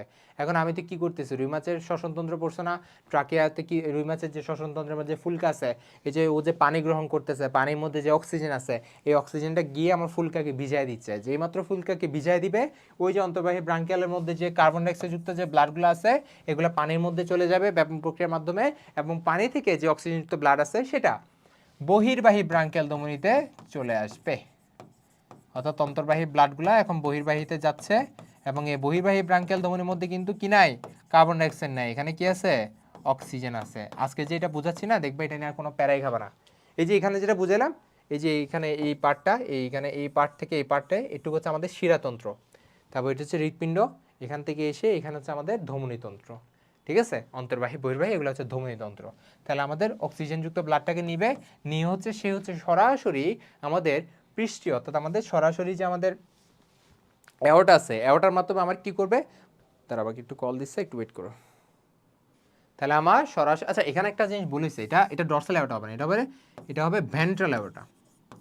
ভেন্ট্রাল অ্যাওর্টার মাধ্যমে কিন্তু কই যায়, ভেন্ট্রাল অ্যাওর্টার মাধ্যমে অন্তর্বাহী ব্রাঙ্কিয়াল ধমনীতে যাবে, অর্থাৎ ফুলকাতে যাবে, সেখানে তারা তো কি ব্যাপন প্রক্রিয়া করলো, কার্বন ডাইঅক্সাইড থেকে অক্সিজেনে কনভার্ট হলো, বহির্বাহী ব্রাঙ্কিয়াল ধমনী হলো, সেখান থেকে ডরসাল অ্যাওর্টা মানে পৃষ্ঠীয় বাহিকার মাধ্যমে সারা দেহের মধ্যে অক্সিজেনযুক্ত ব্লাডটাকে সাপ্লাই করে দেয়, দ্যাটস ইট। এটা টোটাল ঘাসফড়িং এর রক্ত, এই যে তোমার রুই মাছের রক্ত সংবহনতন্ত্র, ইজি না একদম, এটা মাথায় রাখলে তোমার অনেকগুলো এমসিকিউ কমন চলে আসবে, বুঝছো, এবং সৃজনশীলের ক্ষেত্রে এটা কিন্তু বিরাট একটা হেল্প করবে। আমি জাস্ট এমসিকিউ পড়াচ্ছি, পড়াই দিই, সমস্যা নেই, সব কিছু তো পড়তে হবে আলটিমেটলি, বুঝছো। তাহলে ডরসাল অ্যাওর্টা, ওই যে পড়ছো না, ডরসাল অ্যাওর্টা বিভিন্ন ব্রাঞ্চ, সিলিয়াকো মেসেন্টারিক ধমনী, সাবক্লাভিয়ান ধমনী, রেনাল ধমনী, কডাল ধমনী, এরকম করে তারা বিভিন্ন জায়গায় ব্রাঞ্চ তৈরি করে বিভিন্ন জায়গায় গিয়ে অক্সিজেন ব্লাডটা সাপ্লাই দেয়, শেষ, এবার করে পড়বা। আচ্ছা রুই মাছের প্রাকৃতিক প্রজননের স্থান কোনটি, এই যে ডেন্টাল আসছে না, তার মানে এটা কি ইনফরমেটিভ একটা কোয়েশ্চেন, মুখস্থ করতে হবে, ঠিক আছে। রুই মাছের প্রাকৃতিক প্রজনন স্থান সবচেয়ে গুরুত্বপূর্ণ যেটা মাথায় রাখতে হবে সেটা হচ্ছে চট্টগ্রামের হাটহাজারির হালদা নদী, ঠিক আছে, আমার বাড়িও কিন্তু হাটহাজারিতে, বুঝছি। আচ্ছা হালদা নদী হচ্ছে রুই মাছের একমাত্র পুরো এশিয়ার মধ্যে প্রাকৃতিক প্রজননের স্থান। এছাড়াও আছে হচ্ছে আমাদের আরিয়াল খাঁ নদী, এই যে আরিয়াল খাঁ নদী, এটা একটু মাথায় রাখবা, মুখস্থ করতে হবে, ঠিক আছে। আরিয়াল খাঁ নদী হচ্ছে রুই মাছের প্রাকৃতিক প্রজননের স্থান হিসেবে কাজ করে। এটা নিয়ে আমি আর বিস্তারিত বলতেছি না। এই যে দেখো রুই মাছের হৃৎপিণ্ডকে কি নামে অভিহিত করা হয় দেখি বলো তো, আমরা জানি তো কি কি নামে, শিরা হৃৎপিণ্ড, কি শিরা হৃৎপিণ্ড বা ভেনাস হার্ট, ঠিক আছে, এই দুইটা যে কোনো একটা, শিরা হৃৎপিণ্ড বা ভেনাস হার্ট। এই যে তোমাকে ভাইয়া এই একটা চিত্র দিয়ে বুঝাইলাম না, এই যে এখানে একটা চিত্র দিয়ে বুঝাইছি না, এই যে একটা জিনিস দেখো, এই যে ডান এবং বাম ডাক্টার স্কুভেরির মাধ্যমে কোন ব্লাডটা বেসিক্যালি সাইনাস ভেনাসে ঢুকছে, কোন ব্লাডটা, আমি যদি এখানে যেহেতু শিরা তার মানে তো ব্লু কালার, তাহলে আমি ব্লু দিয়ে আঁকি, কি কোন ব্লাডটা, কার্বন ডাইঅক্সাইড যুক্ত ব্লাডটা। তাহলে আমাদের সাইনাস ভেনাসে যে ব্লাডটা ঢুকতেছে সেটা কি কার্বন ডাইঅক্সাইড যুক্ত ব্লাড। সাইনাস ভেনাসাস থেকে সাইনোএট্রিয়াল কপাটিকার মাধ্যমে অ্যাট্রিয়ামে গেছে, সেখান থেকে অ্যাট্রিও ভেন্ট্রিকুলার কপাটিকার মাধ্যমে ভেন্ট্রিকুলে গেছে, সেখান থেকে ভালভাস আর্টেরিওসাসের মাধ্যমে ভালভাস আর্টেরিওসাসে গেছে, মানে এই যে কপাটিকার মাধ্যমে, সেখান থেকে ভেন্ট্রাল অ্যাওর্টার মাধ্যমে সরাসরি অন্তর্বাহী ব্রাঙ্কিয়াল ধমনীতে গেছে। এই যে সবগুলোতে বেসিক্যালি গেছে কি কার্বন ডাইঅক্সাইড গেছে। তাহলে এই যে পুরা যে হৃৎপিণ্ডের সিস্টেম, এই যে টুক বেসিক্যালি তো এই তিনটা, এই যে এই তিনটা সাইনাস ভেনাস অ্যাট্রিয়াম ভেন্ট্রিকুল, ধরে নিলাম এও আছে, ঠিক আছে, এটা হচ্ছে একটা উপপ্রকোষ্ঠ হিসেবে কাজ করে। তাইলে এই যে টোটাল সিস্টেমে কোনো কি অক্সিজেন দেখতেছো, দেখতেছো না, অক্সিজেন কিন্তু এইখানে এসে অক্সিজেনটা কাহিনী হয়েছে, এই যে কোথায় ফুলকাতে এসে, কোথায় একটু সুন্দর করে লিখি, কোথায় ফুলকাতে এসে, ঠিক আছে? তার আগ পর্যন্ত এই পুরো সিস্টেমটাতে কি ছিল আমাদের, অর্থাৎ পুরো হৃৎপিণ্ডের সিস্টেমটা কি ছিল, তাহলে পুরো হৃৎপিণ্ডের সিস্টেমটাতে আমার কার্বন ডাইঅক্সাইড ছিল। তাহলে কাহিনী বুঝছো? এই জন্য আমরা রুই মাছের হৃৎপিণ্ডকে কি বলি, শিরা হৃৎপিণ্ড বলি। এই যে আনসার শিরা হবে, বুঝছো? আর দ্বিচক্র এক চক্র মানে জানি রুই মাছের হৃৎপিণ্ড কিন্তু এক চক্রী হৃৎপিণ্ড, কারণ এখানে শুধুমাত্র কার্বন ডাইঅক্সাইডটা একদিকে পরিবাহিত হচ্ছে। আর মানুষের ক্ষেত্রে দ্বিচক্রী, অর্থাৎ আমাদের এই ডান সাইড একদিক একরকম, বাম সাইড একরকম। ডান সাইডে আমার কার্বন ডাইঅক্সাইড পরিবাহিত হচ্ছে, বাম সাইডে অক্সিজেন পরিবাহিত হচ্ছে, তাহলে মানুষেরটা দ্বিচক্রী। স্ত্রী রুই মাছ ডিম পারে কখন? এটাও কিন্তু আমাদের একটা মুখস্থ করার মতো কোয়েশ্চেন, সেটা হচ্ছে জুন এবং অগাস্ট মাসে। কখন? যখন আমাদের পানির তাপমাত্রা নর্মালি 27°C মতো থাকে, ঠিক আছে, 27 থেকে 30 বলা হয়, এই সেলসিয়াসের মধ্যে থাকে, এবং পানির মধ্যে পানি যখন অনেক ঘোলাটে থাকে, ঠিক আছে, এবং উত্তপ মানে অনেক বেশি যখন বর্ষাকাল চলে, অনেক বেশি যখন বৃষ্টি হবে, পানি ঘোলা হয়ে যাবে, ঝড় হবে, তখনই বেসিক্যালি রুই মাছ ডিম পারবে, বুঝছো? আচ্ছা, এবং রুই মাছ ডিম পাড়ার পর একটা বিশেষ প্রসিডিউর আছে, যাকে আমরা সবাই বলি স্পনিং। কি বলি? স্পনিং। কারণ পানির মধ্যে এই যে তোমার ঘোলা হয়ে থাকে না, সো তখন কিন্তু অক্সিজেনের সাপ্লাইটা প্রপারলি পায় না। তো এই স্পনিংয়ের মাধ্যমে সে বেসিক্যালি কাইন্ড অফ ফ্যানিং করে, ফ্যানিং করার ফলে সে ওই জায়গাটাতে অক্সিজেন সাপ্লাই দেয়, যাতে ডিমটা খুব সহজে পরিস্ফুটন হতে পারে। বুঝছো? পারবা? আচ্ছা আচ্ছা, রুই মাছের আঁশের বৃদ্ধি কখন হবে? আচ্ছা ভাইয়া, আঁশের বৃদ্ধি কখন হবে, এটা যদি একদম সিম্পলি আমি আনসার বলি, কোনটা হবে একটু ভাবো তো। এটার সাথে আমরা হাইড্রার মধ্যে অনেক কিছু আবার কনফিউজ হয়ে যায়, বুঝছো? এগুলো কিন্তু কনফিউজ হওয়া যাবে না। আচ্ছা, যেটা বলতেছিলাম, রুই মাছের আঁশের বৃদ্ধি কোন সময় হয়, এখানে আঁশের বৃদ্ধি নিয়ে কয়েকটা জিনিস তোমরা পড়ে নিবা, ঠিক আছে? আমাদের যে আঁশের বৃদ্ধি যে হচ্ছে, এটার যে একটা তোমার আলাদা নাম আছে, ওই নামটা কিন্তু তোমার জানা হবে। আমরা পড়ছিলাম না ওই যে সার্কুলি পড়ছিলাম না, যেটা দেখে আমরা বুঝতেছিলাম রুই মাছের আঁশের বৃদ্ধি হচ্ছে, অর্থাৎ রুই মাছটা বয়সে বড় হচ্ছে। এবং আমাদের আরও কিছু জানতে হবে, যেমন রুই মাছের আঁশটা কোথায়, মানে কোথায় থাকে, সেটা হচ্ছে ডার্মাল পকেটের মধ্যে থাকে, এগুলো পড়তে হবে। আঁশটা কী দিয়ে তৈরি? এটা হচ্ছে কোলাজেন এবং ক্যালসিয়াম দিয়ে তৈরি। এই জিনিসগুলো অ্যাজ ইউজুয়াল জিনিসগুলো জাস্ট একটু জেনে রাখবা, বুঝছো? এবং এটা হচ্ছে সবচেয়ে ইম্পর্টেন্ট কোয়েশ্চেন, কোন সময় হয়? এটা হচ্ছে আমাদের যখন খাবার বেশি পাবে। তাহলে খাবার কখন বেশি পায়? একটা হচ্ছে গ্রীষ্মকালে, এটা কিন্তু সবার ক্ষেত্রে সত্য, এটা কিন্তু আমরা হাইড্রাতেও পড়ছিলাম এবং ঘাসফড়িংয়েও পড়ছিলাম। গ্রীষ্ম এবং বসন্তকালে, এই দুইটা কালে হচ্ছে তারা সবচেয়ে বেশি খাবার পায়, এবং এই দুইটা কালেই সবচেয়ে বেশি আঁশের বৃদ্ধি হয়, ঠিক আছে? তাহলে এখানে দেখি এই দুইটার মধ্যে কোনটা আছে? বসন্তকাল আছে, তাহলে আনসার কি হবে? ডি, বসন্তকাল হবে। আমার কথা বুঝতে পারছি? এভাবে করে পড়তে হবে, আনসারটা হচ্ছে কি হবে? ডি হবে। এখন আমাদের ধরো যে কোনো একটা থাকতে পারে, সেক্ষেত্রে ধরো আমরা যখন হাইড্রা পড়ছিলাম তখন পড়ছি না, গ্রীষ্মকালে হচ্ছে হাইড্রার কি হয়? মুকুল উদ্গম হয়। আর বসন্তকালে কোনটা হচ্ছিল? ওই হাইড্রার মধ্যে যে যৌনজনন যে লাস্টের প্রসেসটা ছিল হাইড্রুলা, ওই হাইড্রুলাটা বেসিক্যালি আমাদের বসন্তকালে এক্সপ্রেস হচ্ছিল, ঠিক আছে? আচ্ছা, তারপরটা দেখি, এই যে দেখো, কত সেলসিয়াস তাপমাত্রার নিচে রুই মাছ বাঁচতে পারে না। এটা একদম প্রথম চ্যাপ্টার, মানে প্রথম বইয়ে, মানে প্রথমের একদম প্রথম পেজে জিনিসটা আছে, এটা হচ্ছে 14°C চাপ। কত? 14°C, ঠিক আছে? 14°C রুই মাছ বাঁচতে পারবে না, এর নিচে গেলে বাঁচতে পারবে না। এটা খুব কমন একটা কোয়েশ্চেন, এবং এটা তোমরা জানো আশা করি। আচ্ছা, এটাতে বলার কিছু নাই। আচ্ছা, উল্লেখিত কোন মাছে সাইক্লোয়েড হ্রাস পাওয়া যায় না? আচ্ছা, স্যামন, কার্প, রুই, এটা কিন্তু জানতে হবে। যেমন ইলিশ মাছ, এটা আমি তোমাদের বলি, ইলিশ মাছ যেটা, তার মধ্যে কিন্তু টিনয়েড হ্রাস পাওয়া যায়। এবং এটা নিয়ে আমি একটু বিস্তারিত যদি বলতে চাই, দেখো ভাইয়া, আমরা পড়ছিলাম না ওই যে প্রথম চ্যাপ্টারে পড়ছিলাম না মাছের যে পড়ছিলাম, ওখানে কিন্তু তিন টাইপের, তিনটা শ্রেণী ছিল। একটা হচ্ছে কনড্রিকটিস ছিল, একটা হচ্ছে আমাদের অ্যাক্টিনোপটেরিজি ছিল,